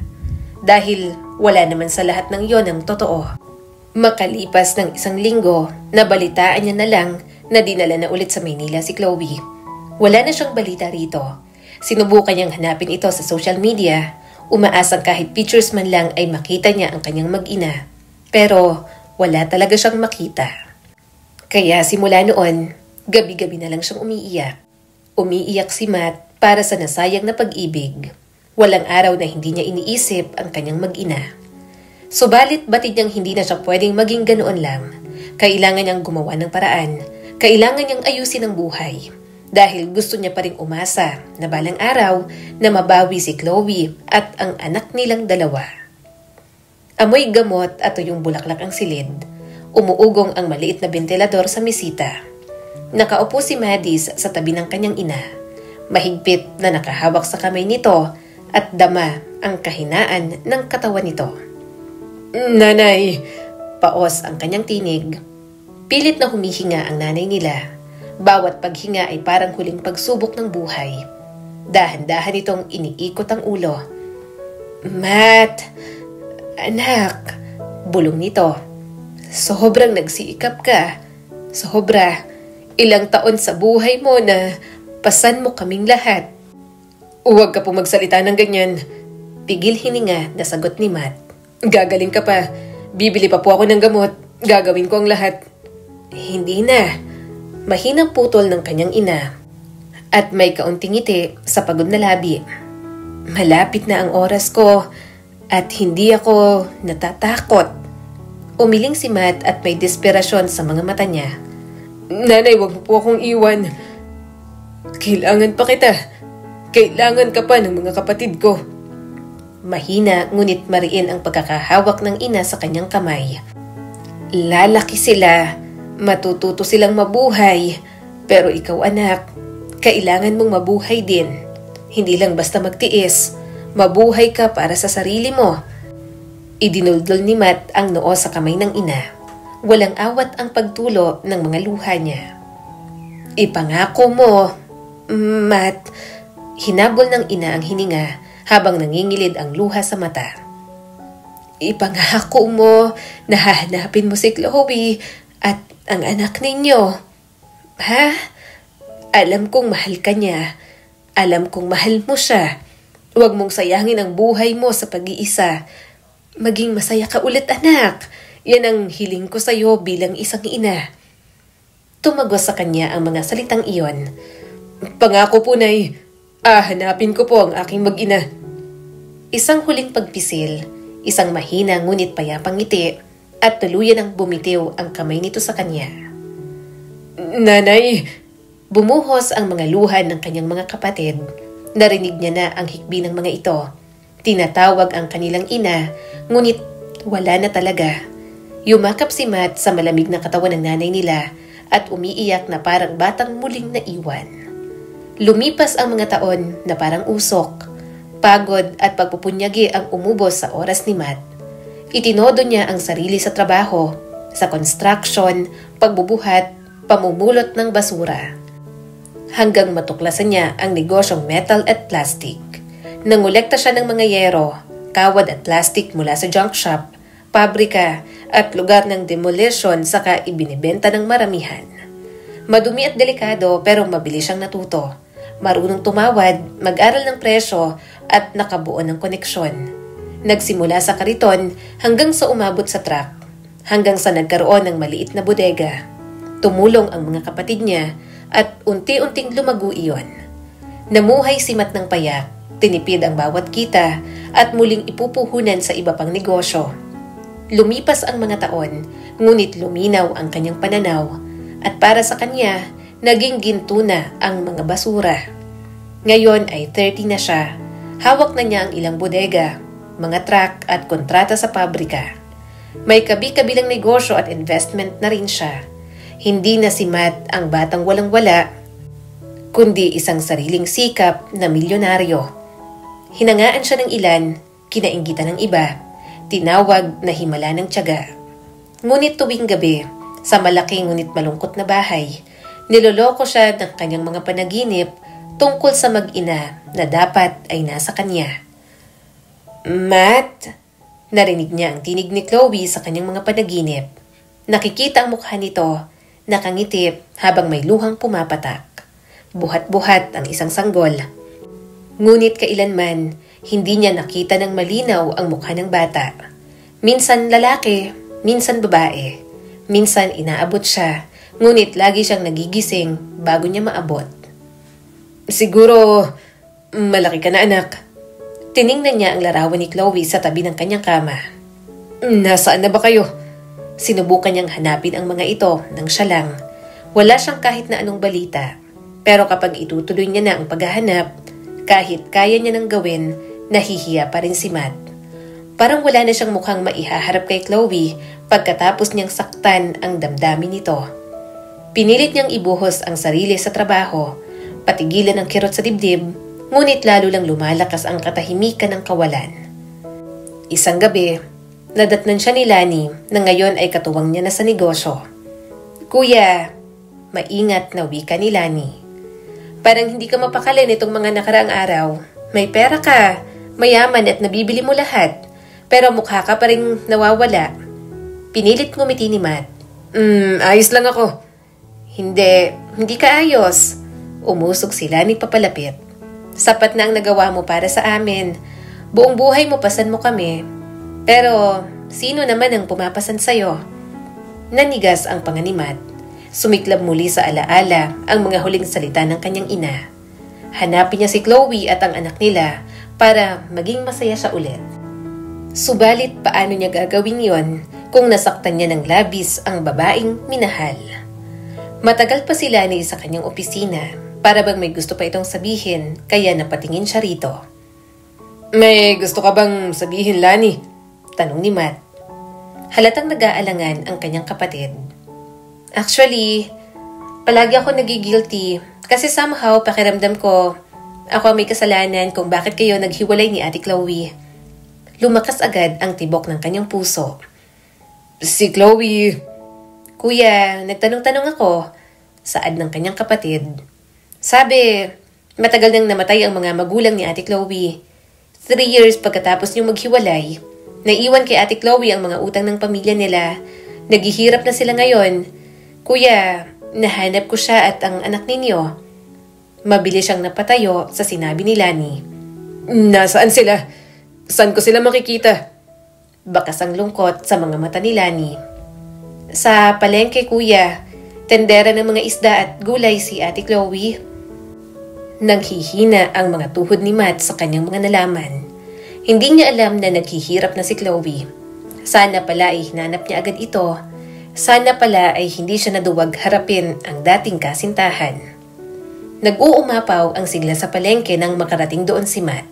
Sigaw dito, tawag doon, tila naglalabanan ang mga tindera sa lakas ng boses habang binabanggit ang presyo ng mga paninda.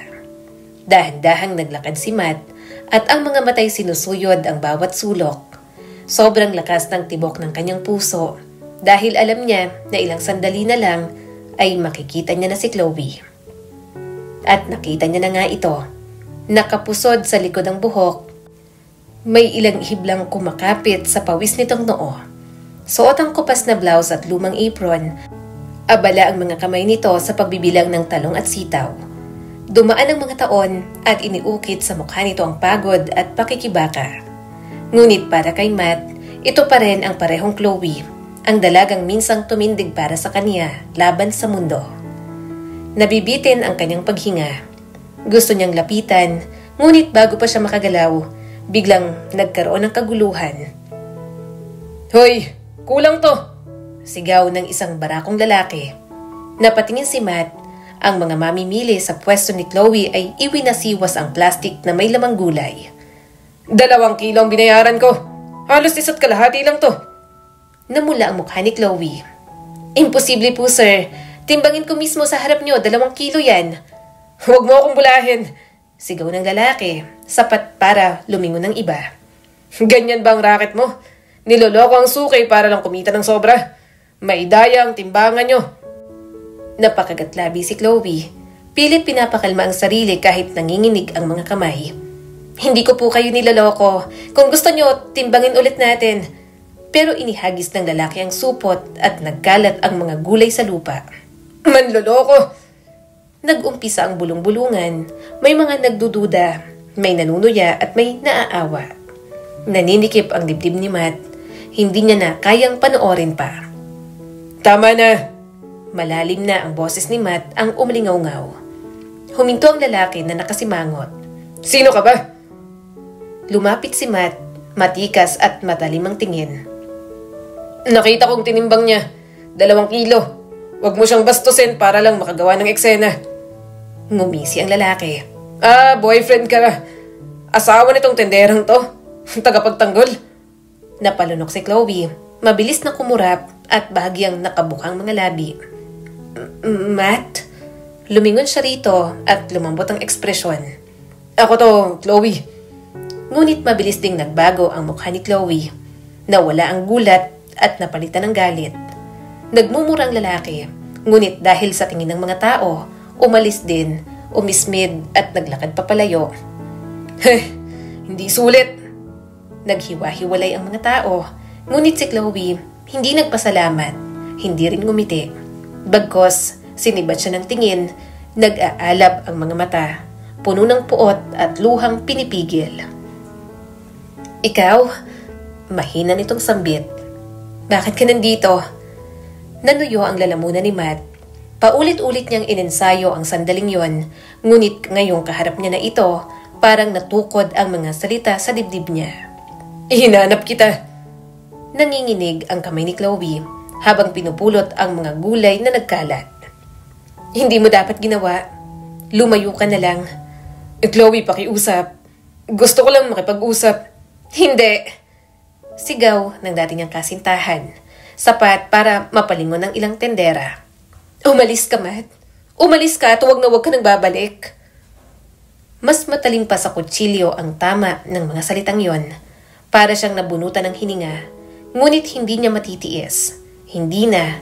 Matapos ang mga taong puno ng paghahanap, panaginip at pagsisisi.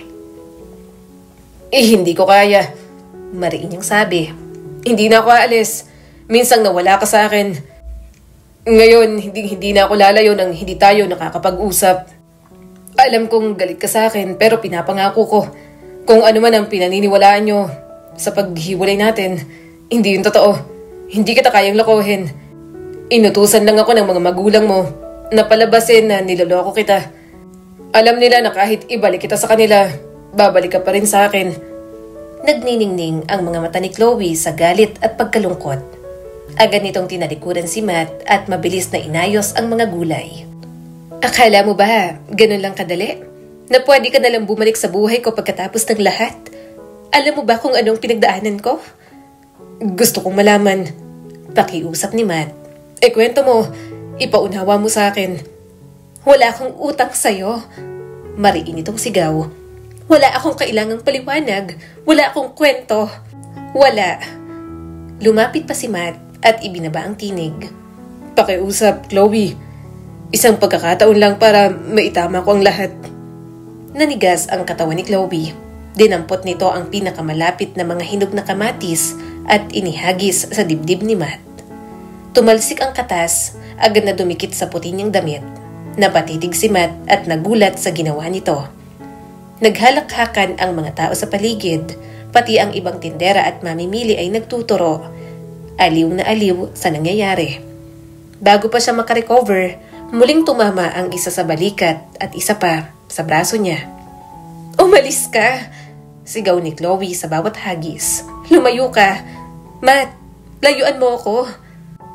Nanatili si Matt, hindi umiwas at tinanggap ang bawat tama, habang umaalingaw-ngaw sa paligid ang tawanan. Sa wakas, huminto si Chloe, hingal na hingal, nanginginig ang kamay at namumungay ang mga mata. Pinahid ni Matt ang katas ng kamatis sa mukha at hindi inalis ang tingin dito. Ihagis mo man lahat. Kamatis, salita, o puot. Hindi ako aalis. Hindi, hanggat hindi mo nalalaman kung gaano kita kamis. Kung gaano ako nangungulila sa inyo ng anak natin. Dahan-dahang tumahimik ang palengke. Nagkatinginan ang mga ito. May naaaliw, may naaantig. Hala, siya yata ang tatay ni Mia. Mukhang mayaman ah. Umatras si Matt ng bahagya.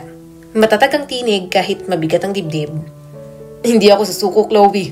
Hindi sa'yo. Hindi sa anak natin. Hindi na ulit. Bahagyang nanginig si Chloe ngunit hindi lumingon. Sandali pang nanatili si Matt bago marahang umalis. Nakadikit pa rin sa kanyang damit ang mantsa ng kamatis. Naglakad si Matt sa mataong kalsada. Hindi alintana ang mga titig, hindi alintana ang mantsa. Mabigat ang dibdib niya pero may pag-asa pa rin doon. Natagpuan niya na si Chloe. Alam niya na rin ang address ng bahay nito at kahit pinalaya siya, kahit hinagisan siya ng kamatis sa harap ng lahat, babalik siya at hindi susuko. Nang makapaglinis ng sarili, nag-isip siyang mabuti sa kanyang gagawin. Kailangan niyang sayuin ang kanyang mag-ina. Hindi siya pwedeng basta sumuko na lang. Ikaw na muna ang bahala sa trabaho ko, Lani. Kahit mga 3 buwan lang, maglilib muna ako. Saad ni Matt dito. Ngumuso naman ang kanyang kapatid. 3 buwan? Hulaan ko, may susuyuin ka no? Marahang tumango si Matt. Oo, hindi ako papayag na hindi magawa yon. Malaki ang pagkukulang ko sa kanila. Nasaktan ko si Chloe na walang ibang ginawa kundi ipaglaban ako noon. Kaya babawi ako ngayon. Susuyuin ko ang mag-ina ko, ang anak ko, at wala man lang ako sa tabi niya nang ipanganak siya. Kung ganon, galingan mo kuya. At sa pagbabalik mo, sana kasama mo ng pamangkin namin at si Ate Chloe. Gusto rin kasi talaga naming mag-sorry sa kanya. Sambit ng kanyang kapatid. Tipid na lang siyang napangiti. Kaya naman, naghanda na siya sa pagbabalik kina Chloe at Mia. Namili siya ng mga pwedeng dalhin sa kanyang mag-ina. Pwede namang iutos niya yon sa kanyang personal shopper pero gusto niyang personal na gawin iyon. Kaya naman habang nasa biyahe, may mga dala siyang mga regalo, damit at mga laruan para sa kanyang mag-ina. Nang makarating sa address ng bahay ng mga ito, bahagyang nanikip ang kanyang dibdib. Simpleng bahay lang yon, hindi katulad ng mansyon kung saan dating tumitira si Chloe. Maliit na yon at halatang 2 tao lang ang nakatira. Hinahanap mo po si Mommy? Tanong ng isang batang babae sa kanya. Umawang ang bibig niya at napalingon sa isang batang babae na halatang kagagaling lang sa paglalaro sa labas. Nasa mga 7 o 8 taong gulang na ito.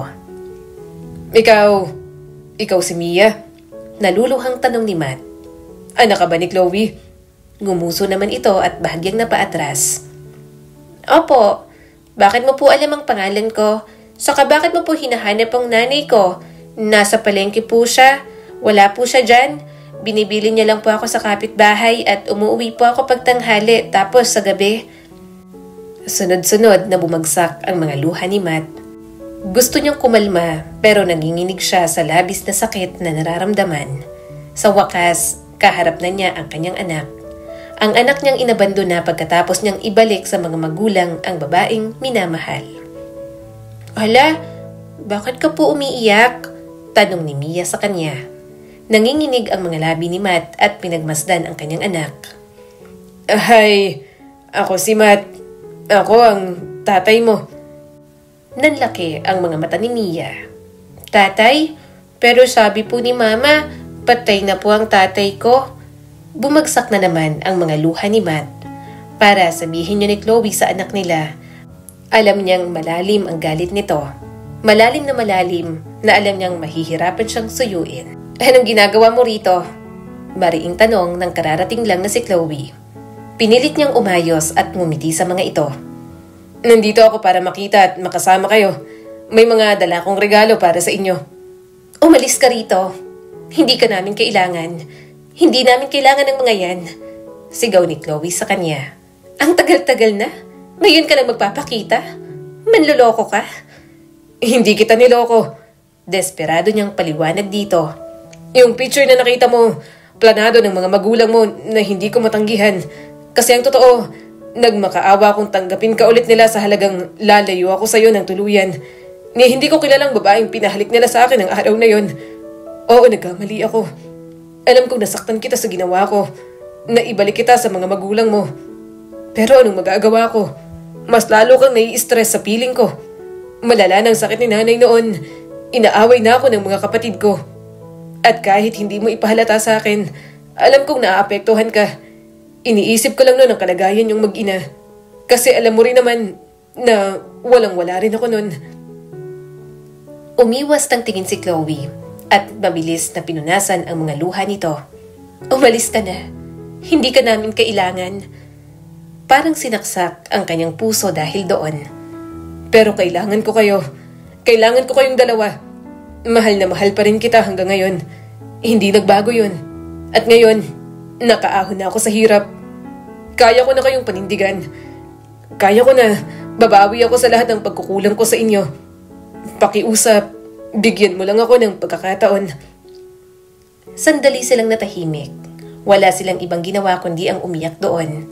Ayaw niyang magpaawa pero hindi niya talaga mapigilan ang mga emosyon. Pagod na siya sa buhay na wala si Chloe. Gusto niyang maging masaya kasama ito at ang kanilang anak. Ilang sandali pa, may maliit na kamao na sumuntok sa kanyang hita. Nang yumuko si Matt, nakita niya si Mia na umiiyak na rin at galit na sa kanya. Bad ka, pinapaiyak mong mama ko. Hindi ikaw ang tatay ko. Ayoko ng bad na papa. Sa sinabi ng anak niya, parang gumuho ang kanyang mundo. Simpleng mga salita pero parang dumurog sa buong pagkatao niya. Kaya nang pumasok na ang mag-ina sa loob ng bahay, hindi niya na pinigilan pa ang mga ito. Gayunpaman, nanatili lang siya roon. Hindi siya umalis hanggang sumapit ang gabi. Nandoon lang siya sa labas habang nakasandal sa kanyang sasakyan. Inabot na siya ng madaling araw roon pero hindi pa rin siya umalis. Umayos lang si Matt ng tayo nang padabog na bumukas ang gate. Nagkaroon ng pag-asa sa kanyang mga mata nang makitang lumabas si Chloe. Umalis ka na rito. Sira ka ba? Naiinis nitong tanong. Marahan siyang umiling. Hindi ako aalis sa lugar kung nasaan ang mag-ina ko. Humalokip-kip si Chloe. Ano ba talagang gusto mong mangyari? Napalunok si Matt.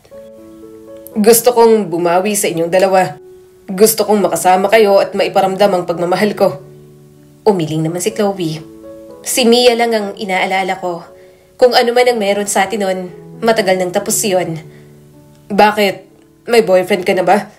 Alam kong wala ka pang asawa, pero kung may boyfriend ka... Mas lalong nagtaray si Chloe. At anong pakialam mo kung may boyfriend ako? Huwag kang mangingialam sa buhay ko. Ngayon, si Mia ang inaalala ko. Ngayong alam niya na ikaw ang papa niya, hindi ko na rin naman may tatanggi pa.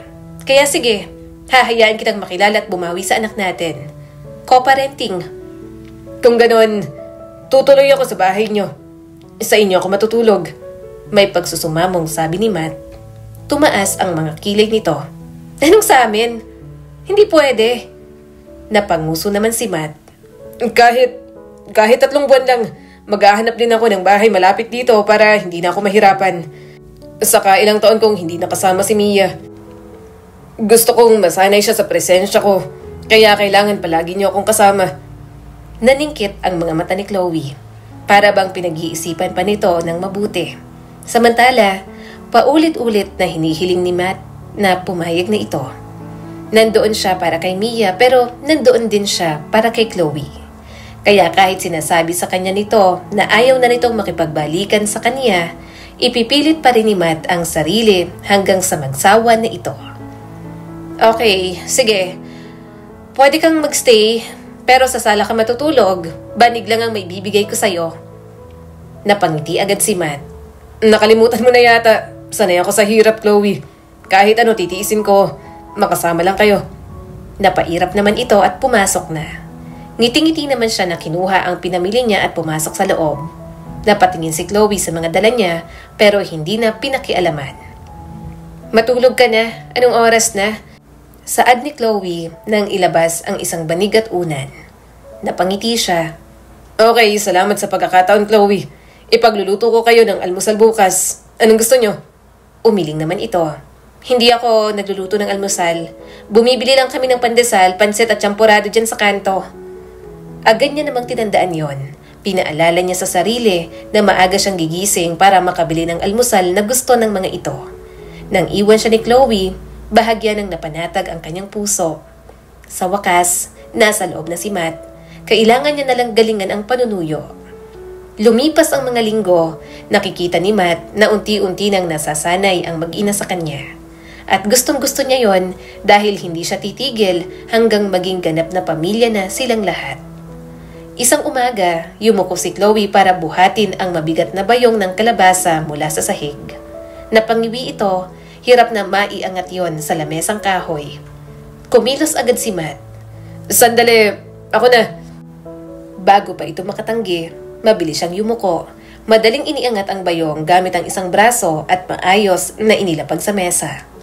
Kumunot ang noo ni Chloe. Hindi ko naman hinihingi ang tulong mo. Alam ko, Payak na sagot ni Matt habang pinupunasan ng kamay. Pero, kailangan mo. Napabuntong hininga si Chloe at nagbulong ng reklamo. Ngunit si Mia na nakaupo sa bangkito hawak ang maliit na pamaypay ay napagigil. Wow, Mama! Ang lakas po ni Papa! Mia! Babala ni Chloe, ngunit lalo lang lumapad ang ngiti ng bata habang nakatingala kay Matt na may inosenteng paghanga. Minsan naman, isang palengkero ang sobra kong tumawad. 80 pesos para sa ampalaya? Grabe, sobrang mahal! Niloloko mo ba ako? Sigaw ng babae at ibinagsak pa ang gulay sa mesa. Pinilit ng umiti ni Chloe. Ate, presyo po talaga yun sa palengke. Patuloy ang ginang sa paghiyaw na nakaagaw pansin sa iba.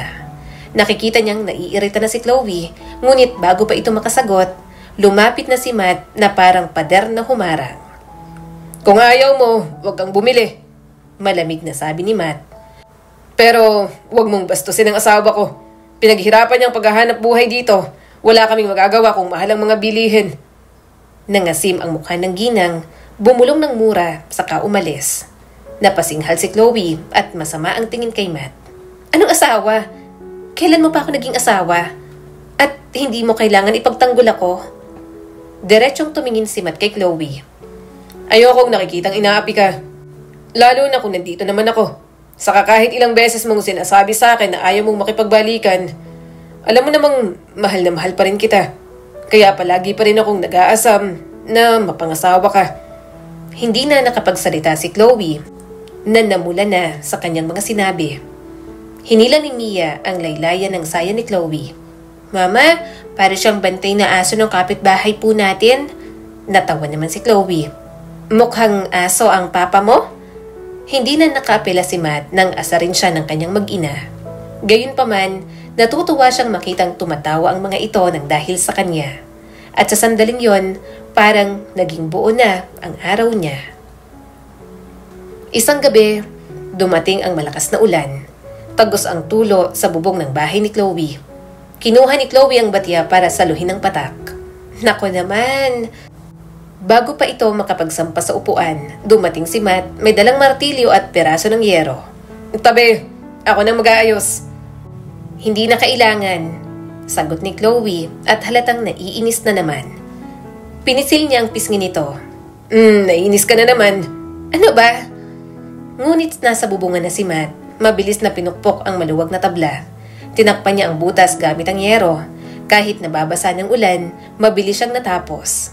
Ilang minuto lang, wala nang tulo. Yay! Wala nang ulan sa loob! Palakpak pa ni Mia. Bumaba si Matt, basang-basa pero nakangiti. Matagal-tagal na yan bago bumigay ulit. Ngumuso naman si Chloe. Pakialamero talaga. Salamat, Papa! Bulalas ni Mia. Sasagot na sana si Matt, pero natigilan siya nang punasan ni Chloe ang mukha niya ng tuwalya. Marahan din itong pinunasan ng buhok at leeg niya. Parang tumigil ang kanyang paghinga. Mula noon hanggang ngayon, yun pa rin ang epekto ni Chloe sa kanya.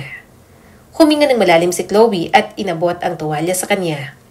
Magbanlaw ka na sa banyo. Ihahanda ko ng mga damit mo. Sa pagkakataong yon, hindi niya na napigilang mapangiti kahit tinalikuran siya nito. Gayunpaman, hindi lahat ay natutuwa sa pagpupursige ni Matt. Lalo na si Ramil, ang tenderong nagbebenta ng karne, ilang pwesto lang ang layo sa pwesto ni Chloe. Ramdam ni Matt na may gusto si Ramil sa babaeng mahal niya. Chloe! Malambing na tawag ni Ramil isang hapon. Nakasandal pa sa pwesto. Lalo kang gumaganda araw-araw. Sigurado ka bang gulay lang ang binibenta mo? Kasi parang ikaw ang pinakamatamis dito. Umirap si Chloe. Ramil, tigilan mo nga ako? Pero hindi tumigil si Ramil. Dinampot pang isang kamatis na parang hinahangaan. Dapat sa'yo, hindi dito sa palengke. Dapat nasa piling ng lalaking kayang ibigay ang ginhawa sa'yo. Hindi yung... Sinulyapan si Madis na nagbubuhat ng bayong. Parang galing lang sa junk shop. Kumuyom ang panganimat, ngunit nanahimik muna. Gayunpaman, bubulong-bulong siya sa kayabangang tinatago niya. Hindi siya ganoon pero naiinis lang talaga siya kay Ramil. Isampal ko sa'yo ang mga milyones kung gunggong ka. At ginahawa, linte ka, tagahiwa ka lang naman ng karne. Hindi naman sa'yo ang pwesto. Parang may masasapak ako mamaya. Lumapit pa si Ramiel. Maghapunan tayo minsan. May nagbukas na restaurant dyan, Chloe. Tama na. Singit ni Matt at matalim ang tinig. Kasama ko ang mag-ina ko kumain araw-araw. Wala kang lugar kaya manahimik ka. Ngumisi si Ramiel. Seloso ka ba? Bakit? Di naman kayo ni Chloe ah. Lumapit si Matt dito at nauubos na ang pasensya. Layuan mo siya. Napahawak si Chloe sa noo. Tigilan nyo nga yan. Palengke to, hindi sabungan. At Ramil, tigilan mo na rin ako. Hindi ko naman nagustuhan kahit kailan ang mga ginagawa mo. Ngumisi naman si Matt. Naiinis namang umalis si Ramil. Nang mapatingin siya kay Chloe, inirapan naman siya nito. Bahagya siyang natakot pero masaya pa rin dahil tinaboy nito si Ramil. Isang gabi, tahimik si Mia buong araw. Walang madaldal na kwento tungkol sa paaralan, walang mahinang pag-awit habang tinutulungan si Chloe sa pagtitinda ng gulay. Sa halip, nakahiga ito sa kama at maputlang-maputla ang pisngi. Mama, ang init ko po. Mahina nitong bulong. Lumuhod si Matt sa tabi ng bata. Hinawi ang pawisang buhok mula sa noo. Kumirot ang dibdib niya sa nakita. Dito lang kayo. Matatag niyang sabi. Ako nang bibili ng gamot. Kahit gabing-gabi na, lumabas pa siya para bumili ng gamot at pagkain para kay Mia. Pagbalik niya, binabasa ni Chloe ng basang bimpo ang noo ng anak nila. Heto na. Humihingal na sabi ni Matt, lumuhod at binuksan ang kahon. Maingat niyang sinukat ang gamot at iningatan si Mia na lumunok. Napangiwi ang bata pero iniinom pa rin iyon. Pagkatapos, hindi na umalis si Matt sa tabi ng mga ito. Hinawakan niya ang maliit na kamay ng anak. Nakaidlip saglit si Chloe kaya hinayaan niya na lang. Inayos niyang higa nito at kinumutan. Ayos lang anak. Bulong niya habang garal-galang tinig. Nandito na si Papa. Lumipas ang mga oras, hindi agad bumaba ang lagnat. Umiikot si Mia sa kama. Minsan ay umuungol, minsan ay mahinang tumatawag. Tuwing ganon, lalapit si Matt at pabulong na umaalok. Nandito ako, hindi ako aalis. Sa kabilang gilid si Chloe. Nagising na at hindi makapaniwalang tinititigan siya. Ikaw nang matulog, sabi ni Chloe. Hindi, ikaw nang tumuloy sa tulog mo. Matatag niyang sagot. Kailangan may gising at ako na yon. Babantayan ko para hindi lumala. Pagsapit ng madaling araw, bumaba ang lagnat ni Mia. Pawisan ng noo pero humupa na ang lagnat. Dahan-dahan itong iminulat ang mga mata. Papa! Bulong ni Mia bago muling nakatulog ng payapa. Nang sumikat ang araw, nagpakulo si Chloe ng tubig, ipinagtimpla siya ng kape at ibinigay sa kanya. Magdamag kang gising, mahina nitong sabi. Marahan siyang tumango. Hindi ko maiwan. Nag-aalala ako. Tumahimik sila. Ininom naman niya ang tinimplang kape nito para sa kanya. Matt, nanginginig ang tinig ni Chloe. Humugot ng malalim na hininga si Matt. Chloe, kailangan kong sabihin to. Kaya sana makinig ka. Noon, duwag ako. Nang tumindi ang bigat, nang ayawan ako ng mga magulang mo, nang lamunin ako ng kahirapan, natakot ako. Iniisip ko, baka mas mabuti kung wala ako sa buhay mo. Iniwan mo ako. Basag na wika ni Chloe. Hindi ko sinadya na tuluyang mawala. Nanginginig ang tinig niya. Nagbanat ako ng buto, naghirap, tapos namatay si nanay. Huling habilin niya, hanapin kita. Hanapin kayo ng anak natin at muling maging masaya. Namuo ang luha sa kanyang mga mata na hindi na napigilang pumatak. Patawad Chloe. Dapat hindi kita binitiwan. Dapat lumaban ako.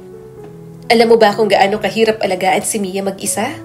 Habang iniisip ng lahat na nagkamali ako sa desisyon ko, na iniwan mo? Ilang taon kitang kinamuhian. Alam ko. Pabulog na sagot ni Matt at ngayon humahagulgol na. Dala ko ang kahiyang yan habang buhay. Pero isinusumpa ko, hinding-hindi na ako tatakbo. Kahit kamuhian mo, kahit itaboy mo, mananatili ako. Para kay Mia, para sa'yo. Mahal na mahal pa rin kita.